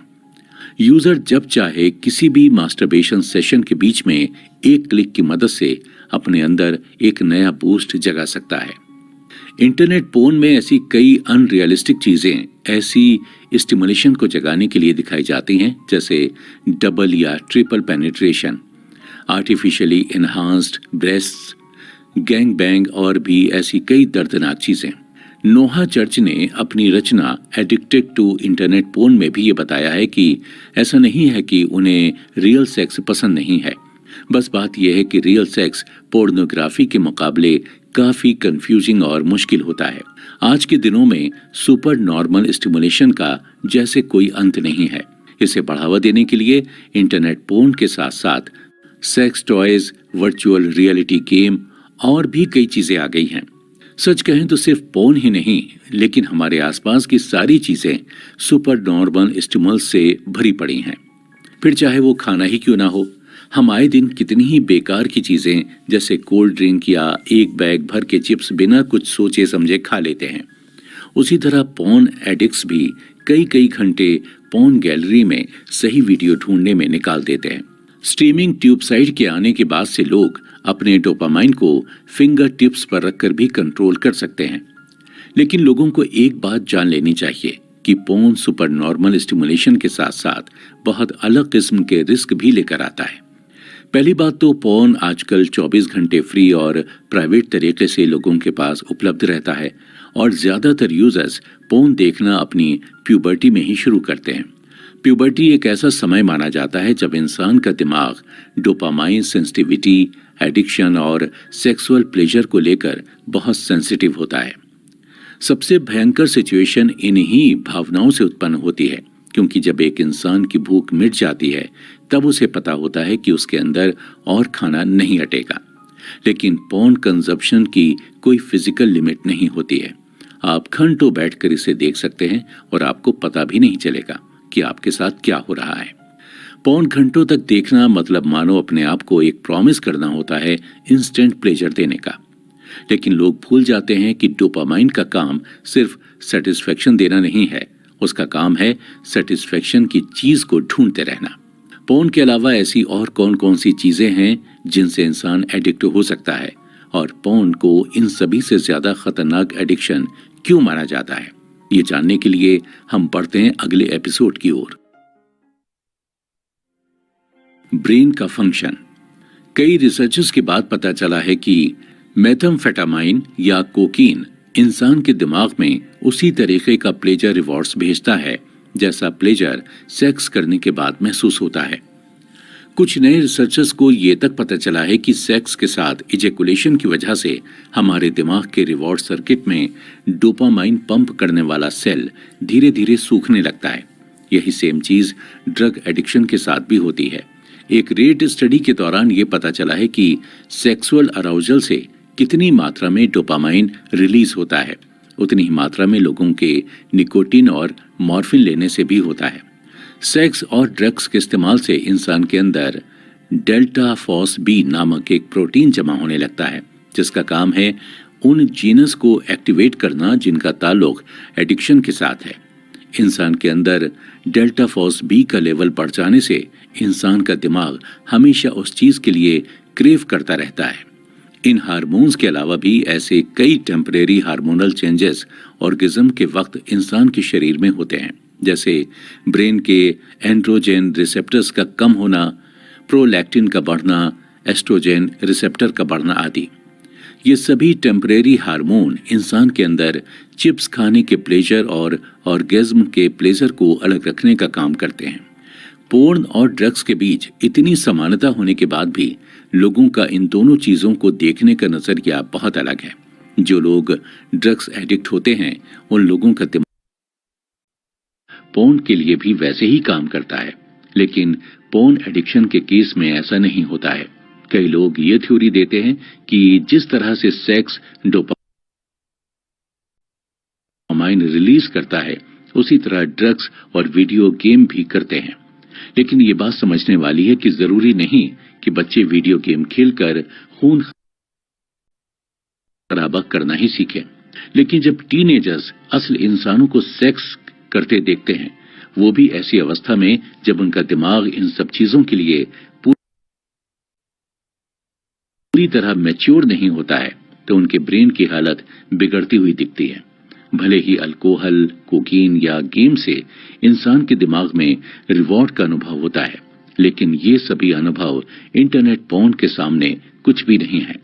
ऑनलाइन प्लेटफॉर्म एक ऐसी जगह बन गया है जहां लोग रिलेशनशिप स्टैब्लिश करने भी जाते हैं, लेकिन इस मीटिंग के प्रोसेस में काफी समय लगता है, जबकि पोर्न आपके लिए ये काम चुटकियों में कर देता है।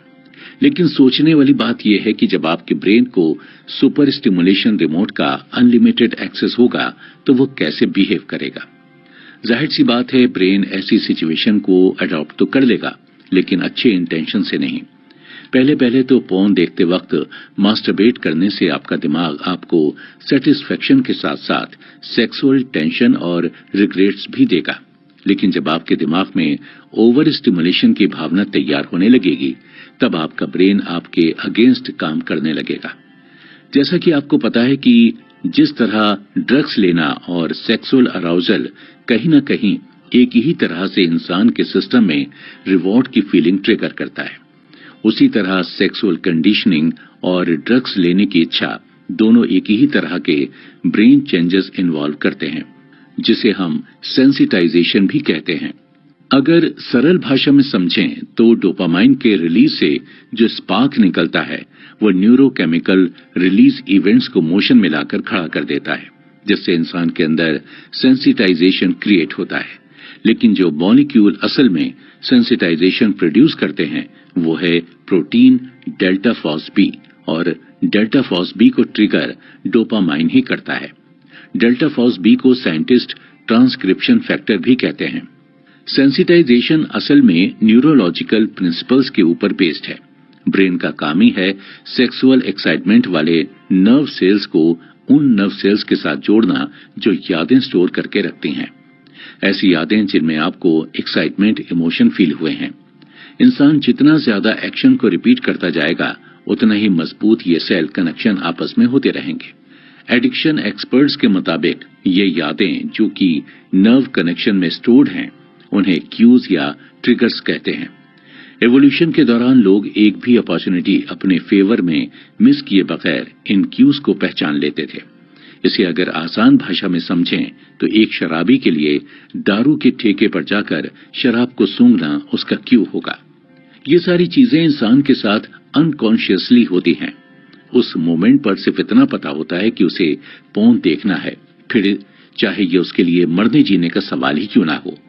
ऑनलाइन पोर्न कई बार टीनेजर्स के दिमाग में कई गलत बातें डाल देता है।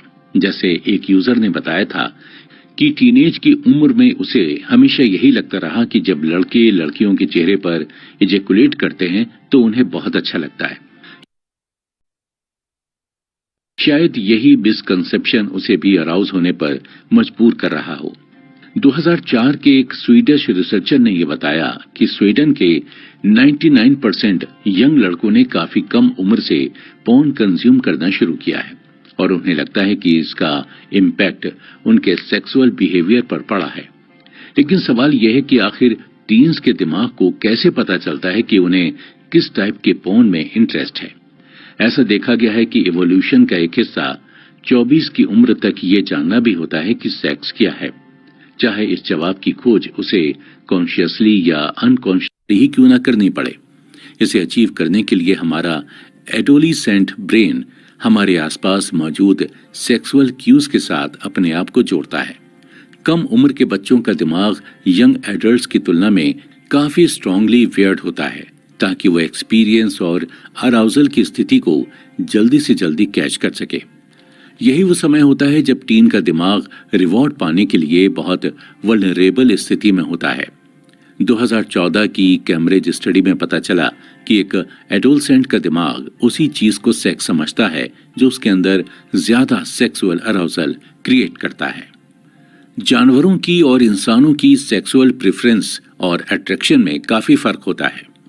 जानवर तो ज्यादातर फल और नट्स की खुशबू, स्किन के टेक्सचर से या सेम सेक्स वाले पार्टनर को देखकर भी अराउज हो जाते हैं, लेकिन इंसान का दिमाग अराउज होने के लिए अपने हिसाब से क्यूज बनाने में भी लग जाता है। इस चीज की पुष्टि करने के लिए 3 स्टडीज भी की गई थी। ये स्टडीज थी ब्रेन स्कैन स्टडीज, जिसे हम MRI भी कह सकते हैं। स्टडी के दौरान पोर्न देखने वाले सब्जेक्ट्स को पोर्न दिखाया जाने लगा। डॉक्टर्स उनके दिमाग की एक्टिविटीज पर नजर रख रहे थे।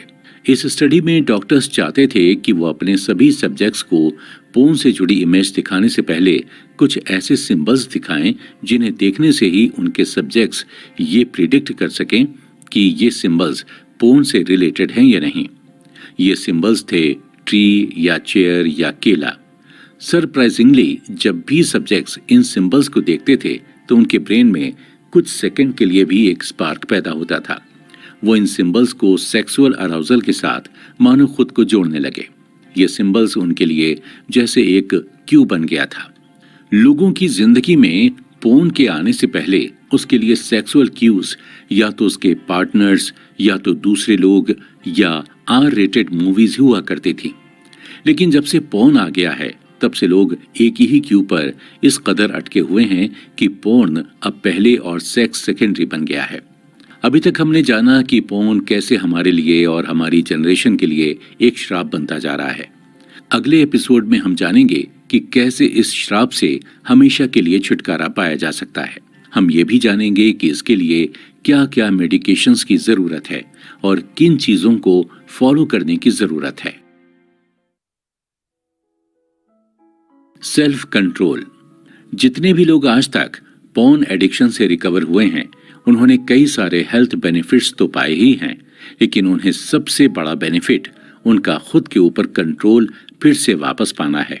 अपने ऊपर कंट्रोल वापस लाने की पहली सीढ़ी है अपने ब्रेन को उन सभी आर्टिफिशियल सेक्सुअल स्टिमुलेशन से कई महीनों के लिए आराम देना और पोर्न से ध्यान हटाकर अपना सारा ध्यान असल जिंदगी पर लाना।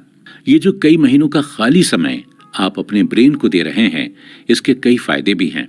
इस खाली समय से आपके ब्रेन का रिवॉर्ड सर्किट फिर से ठीक होने लगेगा, जिससे आप हर दिन के छोटे छोटे प्लेजर्स को एंजॉय कर पाएंगे। ये आपके दिमाग की उस इंटेंसिटी को कम करेगा जो आपको पोर्न देखना ही है के लिए पागल करती रहती है।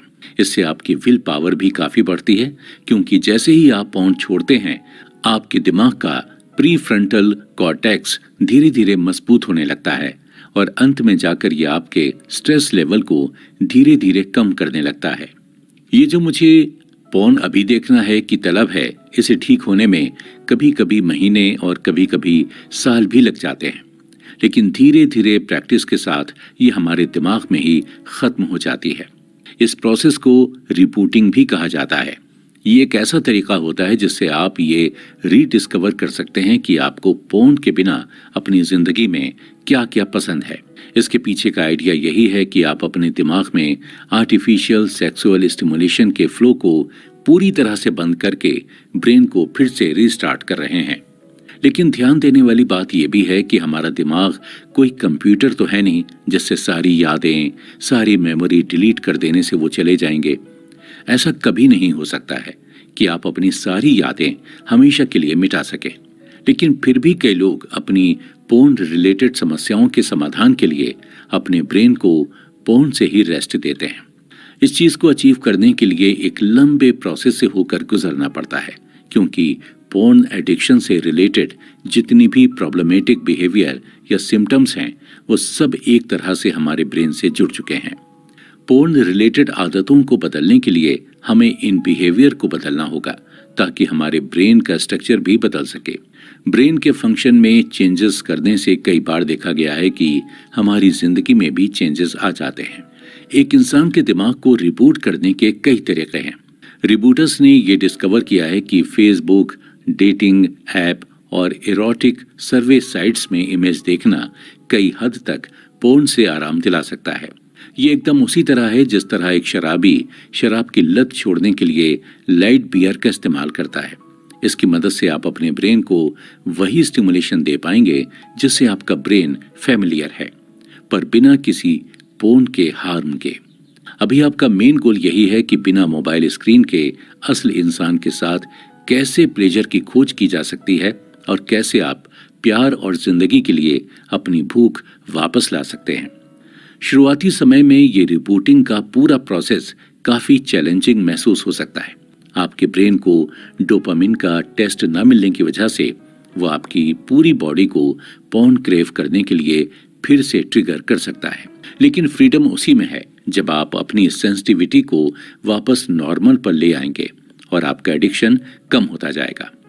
एक यूजर ने अपना एक्सपीरियंस हमारे साथ शेयर करते हुए बताया है कि जब आप अपने ब्रेन में से किसी प्लेजर के सोर्स को हटाने की कोशिश करते हैं तो आपको बिल्कुल ऐसा फील होता है जैसे आपने जमीन से अपनी एक टांग हवा में उठा ली है। उस वक्त सारी चीजें मुश्किल और अनस्टेबल दिखाई देने लगती हैं। ब्रेन के पास उस वक्त सिर्फ दो ही ऑप्शन होते हैं, या तो वो आपको इतनी बुरी तरह से हर्ट करे कि आप मजबूर हो जाएं अपना दूसरा पैर वापस जमीन पर रखने के लिए, या फिर वो ये एक्सेप्ट कर ले कि आपके पास दूसरा पैर है ही नहीं और वो एक पैर पर ही बैलेंस बनाने की कोशिश करता रहे। ब्रेन पहले तो जी तोड़ कोशिश करेगा कि आपको फर्स्ट ऑप्शन की तरफ ही ले जा सके, लेकिन कुछ समय के बाद ये धीरे धीरे ऑप्शन 2 पर काम करने लग जाता है और साथ ही साथ ऑप्शन 1 को भी मौका देना चाहता है। लेकिन अंत में ब्रेन सक्सेसफुली बैलेंस करना सीख जाता है और ऑप्शन 1 पूरी तरह से ब्रेन से रिजेक्ट कर दिया जाता है। ध्यान देने वाली बात यह भी है कि हर इंसान का ब्रेन, उसका पास्ट और उसके सर्कमस्टांसेस अलग अलग होते हैं। ऐसा कोई एक जादू मंत्र तो है नहीं जो सबके लिए काम करे। लोगों के पास सिर्फ एक ही ऑप्शन है और वो है रिकवरी के तरीके ट्राई और यूज करते रहना और देखना कौन सा उनके लिए सबसे ज्यादा सुटेबल है।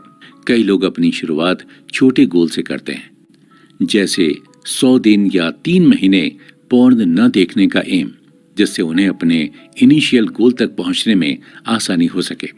रिबूटिंग एक इंसान के लिए एक लेबोरेटरी की तरह है, जहां अगर कोई प्लान उसके लिए रिजल्ट्स प्रोड्यूस नहीं कर पा रहा है तो उसे उस प्लान को तुरंत रिजेक्ट कर देना चाहिए। आपका कोई भी प्लान काम कर रहा है या नहीं, ये जानने के लिए आपको उसे 2 से 3 महीनों का वक्त देना पड़ेगा। एक यूजर बताते हैं कि जैसे जैसे आपको पता चलता है कि कौन सी चीज आपके लिए काम कर रही है और कैसे आपको परफेक्ट कर रही है, आपके लिए इन चेंजेस को एक्सेप्ट करना और अपनी विल पावर को बढ़ाना आसान लगने लगता है। पोर्न से अपने आप को छुटकारा दिलाने के लिए सबसे पहले तो आपको पोर्न को ही रिमूव करना पड़ेगा। आपको आपकी सभी डिवाइसेस से पोर्न को डिलीट करना पड़ेगा। ये काम थोड़ा मुश्किल हो सकता है, लेकिन इससे आपके दिमाग को एक सिग्नल पहुंचेगा कि आप अपने फैसले को लेकर कितने पॉजिटिव हैं। इसके अलावा आपको और भी कई चीजें डिलीट करने की जरूरत है, जैसे बैकअप या फिर आपका ट्रैश, आपकी ब्राउजर हिस्ट्री और वो सभी पोर्न साइटें, बुकमार्क्स को जिन्हें आपने बुकमार्क करके रखा हुआ है। कई बार आपके आसपास के सराउंडिंग भी आपके लिए क्यूज का काम करते हैं, जिससे आपका ब्रेन ट्रिगर हो सकता है। ड्रग्स एडिक्ट को तो ये तक बोला जाता है कि आप अपने उन दोस्तों, पड़ोसियों और एक्टिविटीज से भी दूर रहिए जिनसे आपका ताल्लुक एडिक्शन के दौरान हुआ था। अब ऐसा तो संभव है नहीं कि आप अपने आप को या अपनी एक्टिविटीज को ही अवॉइड करते चलें, लेकिन आप चाहें तो थोड़े बहुत चेंजेस ला सकते हैं और ऐसी कोशिशें कर सकते हैं जिससे आप पोर्न की तरफ फिर से अट्रैक्ट ना हो। जैसे आप ऐसी ऑनलाइन डिवाइस का इस्तेमाल लोकली कीजिए जो पोर्न एसोसिएटेड ना हो, या फिर आप अपने मास्टरबेशन चेयर को पूरी तरह से हटा दीजिए। कोशिश कीजिए अपने घर के फर्नीचर को थोड़ा इधर से उधर मूव करने की, ताकि आपके घर के एनवायरनमेंट में एक नयापन आए। तो दोस्तों, अगले एपिसोड में हम जानेंगे ऐसे और कई छोटी छोटी टिप्स के बारे में जो पोर्न एडिक्शन को कम करने के लिए हमारे काम आ सकती हैं। पोर्न छोड़ने की टिप्स। इस ब्रेन रिबूटिंग के सफर में ऐसे कई लोग सामने आए जिन्होंने पूरी दुनिया के साथ अपनी रिकवरी के कई किस्से और टिप्स शेयर किए हैं। एक यूजर ने बताया कि उन्होंने अपनी पोर्न एडिक्शन को छोड़ने के लिए अपना कंप्यूटर अपनी आंखों के सामने से ही हटा दिया। उन्होंने इस चीज को भी पूरी तरीके से माना कि उनकी जिंदगी में इस लैपटॉप का पोर्न देखने के अलावा और कोई काम रहा ही नहीं था।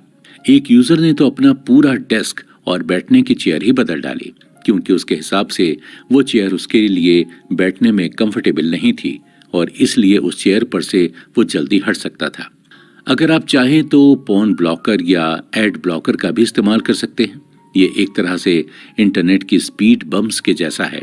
अगर आपने सेल्फ कंट्रोल करना शुरू किया ही है तो पोर्न ब्लॉकर आपकी काफी मदद कर सकता है। कई फ्री पोर्न ब्लॉकर साइट्स भी आपको आराम से मिल जाएंगी। पोर्न ब्लॉकर इस्तेमाल करने से पहले ये बात ध्यान में रखना बहुत जरूरी है कि अगर आप एक वीडियो गेमर हैं तो इसका इस्तेमाल थोड़ा रिस्की हो सकता है। ऐसा देखा गया है कि जो लोग वीडियो गेम से एडिक्टेड होते हैं वो इस पोर्न ब्लॉकर को भी गेम के एक ऑब्स्टेकल की तरह ही इस्तेमाल करने लगते हैं अपने रिवॉर्ड को पाने के लिए। अगर ऐसा आपके साथ होता है तो पोर्न ब्लॉकर को डिलीट कर दीजिए और दूसरे अप्रोचेस को देखिए। इन सभी रिस्क के बावजूद भी कई लोगों ने एड ब्लॉकर को अपने एडिक्शन को छुड़ाने के लिए काफी हेल्पफुल माना है। आजकल ऐसे कई ऑनलाइन फोरम्स भी मौजूद हैं जो आपके डेली प्रोग्रेस को ऑटोमेटिकली रिकॉर्ड करते जाते हैं। कई लोगों को ये देखने में काफी सेटिस्फाइंग लगता है कि उन्होंने अपने आप में कितना सुधार लाए हैं, लेकिन इसके कुछ नुकसान भी हैं। कई बार देखा गया है कि जब लोगों का रिकॉर्ड अच्छा रिजल्ट दिखाने लगता है तो वो फिर से पोर्न देखने के लिए तैयार हो जाते हैं, क्योंकि उन्हें लगता है कि वो अपने ऊपर एक अच्छा कंट्रोल ला पाए हैं। अगर आपके साथ ऐसा होता है तो आप पोर्न को देखने से पहले एक बार अपना रिकॉर्ड चार्ट अच्छी तरह से देख लीजिए और समझने की कोशिश कीजिए कि आपने इतने दिनों तक पोर्न न देखकर क्या अचीव किया है, क्योंकि दिनों की गिनती से ज्यादा जरूरी ये जानना है कि आपका दिमाग बैलेंस में आया है या नहीं। दिमाग सिर्फ कुछ शेड्यूल्स या दिनों के भरोसे बैलेंस में नहीं आता है, इसे तो रिबूट होने में कभी कभी काफी वक्त लग जाता है। दिमाग को बैलेंस में लाने के लिए और भी कई तरीकों की मदद ली जा सकती है, जैसे एक्सरसाइज करना, लोगों के साथ सोशलाइज होना, नेचर में अपना समय बिताना, मेडिटेशन करना आदि। अपने लिए हर दिन छोटे छोटे गोल्स सेट करने से आपके अंदर रिवॉर्ड्स का सेंस तैयार होता जाएगा और आप अपने बड़े गोल की ओर हर दिन आगे बढ़ते जाएंगे। इस चीज से बाहर निकलने का एक और सबसे अच्छा तरीका है लोगों का सपोर्ट लेना। कोशिश कीजिए ऑनलाइन प्लेटफॉर्म ज्वाइन करने की जहां लोग पोर्न छोड़ने के लिए आपको इंस्पायर कर सकें, आपको अच्छा फील करवा सकें, आपको सपोर्ट कर सकें और आपको कई तरह की टिप्स भी दे सकें। नो फैप और रिबूट नेशन ऐसी ही कुछ ऑनलाइन फोरम हैं, पर इन फोरम्स में भी कुछ कमियां हैं, जहां कई लोग इस बात से एग्री करेंगे कि ऑनलाइन फोरम आपके पोर्न एडिक्शन को पूरी तरह से खत्म कर सकता है। वहीं ये आपको असली जिंदगी से भी काफी दूर कर सकता है, क्योंकि ये सारी एक्टिविटीज ऑनलाइन होती रहती हैं और इनमें किसी तरह का ह्यूमन टच नहीं होता है। इसलिए ऑनलाइन फोरम्स का इस्तेमाल तभी करना चाहिए जब आपको लगे कि आपको मोटिवेशन की जरूरत है। एक अच्छा थेरेपिस्ट जो सेक्सुअल प्रॉब्लम या पोर्न रिलेटेड प्रॉब्लम्स के बारे में अच्छे से समझता है, आपकी काफी मदद कर सकता है। कई बार देखा गया है कि पोर्न से जुड़े एडिक्शन का कारण काफी गंभीर हो सकता है, जैसे फैमिली अब्यूज, सेक्सुअल अब्यूज या चाइल्डहुड ट्रॉमा। इन सभी इमोशन से जुड़ी चीजों के लिए आपको एक अच्छे काउंसिल की मदद करनी चाहिए। इन सब के बावजूद अगर आपको लगता है कि आपको ऑब्सेसिव कंपल्सिव डिसऑर्डर यानी ओसीडी है, तब आपको डॉक्टर के मेडिकेशन की जरूरत पड़ेगी, ताकि आपको पोर्न छोड़ने को लेकर जो एंजाइटी है उससे बच सकें। दोस्तों, एक बहुत पुरानी कहावत है कि अगर आपको कभी कोई सिचुएशन समझ में नहीं आ रही है तो उस वक्त आपको अपनी फीलिंग्स के बारे में लिखना चाहिए। इंसान की जिंदगी में हमेशा अच्छे वक्त और बुरे वक्त आते रहते हैं। बुरे वक्त में ब्रेन का काम ही होता है हमें हमारी सारी गलतियों को गिनाना।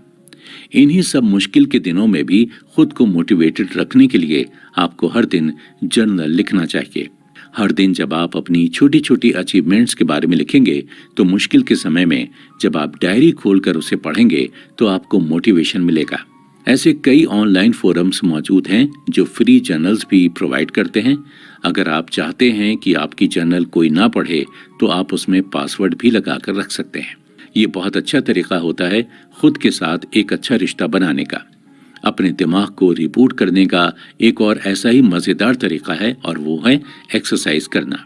कभी कभी तो ऐसा लगता है कि एक्सरसाइज दुनिया की हर प्रॉब्लम का समाधान बन सकती है, पर इसके फायदे भी कम नहीं है। एक्सरसाइज आपको अर्जेस से डिस्ट्रैक्टेड रखता है। ये आपके अंदर सेल्फ कॉन्फिडेंस और फिटनेस प्रमोट करता है। और जो लोग इरेक्टाइल डिसफंक्शन से जूझ रहे हैं वो भी एक्सरसाइज से ठीक हो सकते हैं। एक्सरसाइज एक बहुत अच्छा मूड रेगुलेटर है। साइंटिस्टों ने यह भी देखा है कि रेगुलर एक्सरसाइज करने से ये आपके अंदर डोपामिन कंसंट्रेशन को बढ़ाता है और एडिक्शन को कम करता है।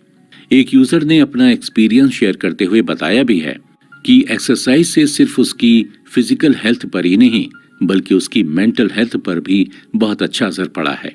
रिसर्चर्स ने यह पता लगाया है कि नेचर के साथ समय बिताना इंसान के दिमाग के लिए काफी अच्छा होता है। ये दिमाग के अंदर क्रिएटिविटी बूस्ट करता है और इंसान को प्रॉब्लम सॉल्व करने की ताकत भी देता है।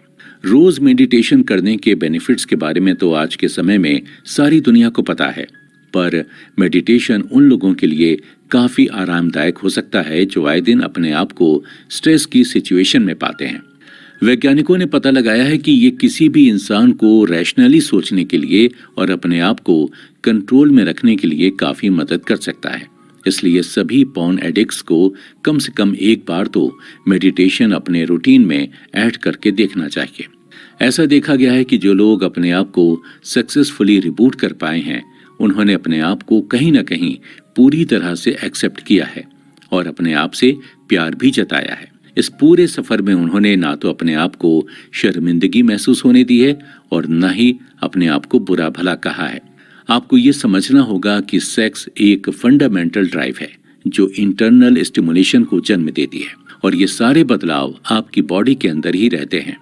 आपको समझना होगा कि आपका शरीर और आपका दिमाग आपके दुश्मन नहीं है। आप उससे उसी तरह पेश आएं जैसे आप अपने दोस्तों से पेश आते हैं जब उन्हें मदद की जरूरत होती है, क्योंकि अगर आप अपने आप से प्यार नहीं जताएंगे तो कौन जताएगा। इन सभी चीजों के अलावा भी ऐसी कई चीजें हैं जो आप अपने शेड्यूल में ऐड कर सकते हैं, जैसे योगा, अपने आप को और क्रिएटिव बनाना, कोई हॉबी अडॉप्ट करना, लोगों के साथ और घुलना मिलना, अपने आप को मोटिवेटेड और इंस्पायर्ड रखना आदि। इन सभी अच्छी चीजों को अपनी जिंदगी में लाने से पहले आपको ये ध्यान में रखना होगा कि ऐसा जरूरी नहीं है कि इनमें से सारी चीजें आपके लिए काम करें। आप इनमें से अगर कोई भी आदत चुनते हैं तो आपके अनुरूप आपके लिए सही है तो वही काफी होगा। कई लोग ये सवाल लाकर खड़ा कर देते हैं कि उन्हें कैसे पता चलेगा कि वो फिर से नॉर्मल पोजीशन पर आ गए हैं या नहीं। इसका जवाब ढूंढना ज्यादा मुश्किल नहीं है, क्योंकि जैसे ही आपका पोर्न एडिक्शन घटता जाएगा वैसे ही आपकी सेक्स रिलेटेड समस्याएं भी कम होती जाएंगी। आप देखेंगे कि आपकी इरेक्टाइल डिस्फंक्शन की प्रॉब्लम खत्म हो गई होगी। आपका इंटरेस्ट असल लोगों में आने लगा होगा। आप अच्छी तरह से ऑर्गेज्म एंजॉय कर पा रहे होंगे और आपके अंदर खुद को लेकर कोई शर्म भी नहीं होगी। बस इस पूरे प्रोसेस के दौरान एक चीज ध्यान में रखने की जरूरत है कि आपकी सिचुएशन ठीक हो सकती है। कंक्लूजन। दोस्तों, इस पूरे सफर के दौरान हमने ऐसी कई नई बातें सीखी जिनके बारे में शायद हम इतने सालों से अनजान बैठे हुए थे। हमने जाना कि पोर्न एडिक्शन नाम की भी कोई चीज होती है और वो एक इंसान के लिए कितनी जहरीली होती है। हमने जाना कि पोर्न कैसे किसी भी इंसान को, चाहे वो जवान हो या बूढ़ा, मर्द हो या औरत, सभी को मेंटली और फिजिकली पैरालाइज करके छोड़ देती है। लेकिन योर ब्रेन ऑन पोर्न की मदद से हमने विषय को और गहराई से जाना। हमने जाना कि कैसे इसका संबंध हमारे दिमाग के साथ जुड़ जाता है, कैसे पोर्न लोगों की जिंदगी का एक हिस्सा बन जाता है, एक ऐसा हिस्सा जो बाकी सभी जरूरतों को हटाकर इंसान को अंदर से खोखला बना सकता है। पर अंत तक हमने ये सीखा कि इसे कभी न ठीक होने वाली बीमारी या शर्मिंदगी के रूप में नहीं देखना चाहिए। ऐसे कई हजारों लाखों लोग हैं जो इस समस्या से निकलकर घर पर वापस आए हैं और जिन्होंने एक नई जिंदगी की शुरुआत भी की है। ये भी देखा गया है कि ऐसे लोग सेक्सुअल प्रॉब्लम्स को पार करके अपनी जिंदगी को नए सिरे से शुरू करते हैं और उनके अंदर जीने की एक और नई उमंग और एक और नई एनर्जी भी पैदा होती है। दोस्तों, आशा है योर ब्रेन ऑन पोर्न की बुक समरी से आपने काफी कुछ सीखा और समझा होगा। ऐसे ही और भी नई और दिलचस्प किताबों पर चर्चा का हिस्सा बनने के लिए आप जुड़े रहिए हमारे साथ और सुनते रहिए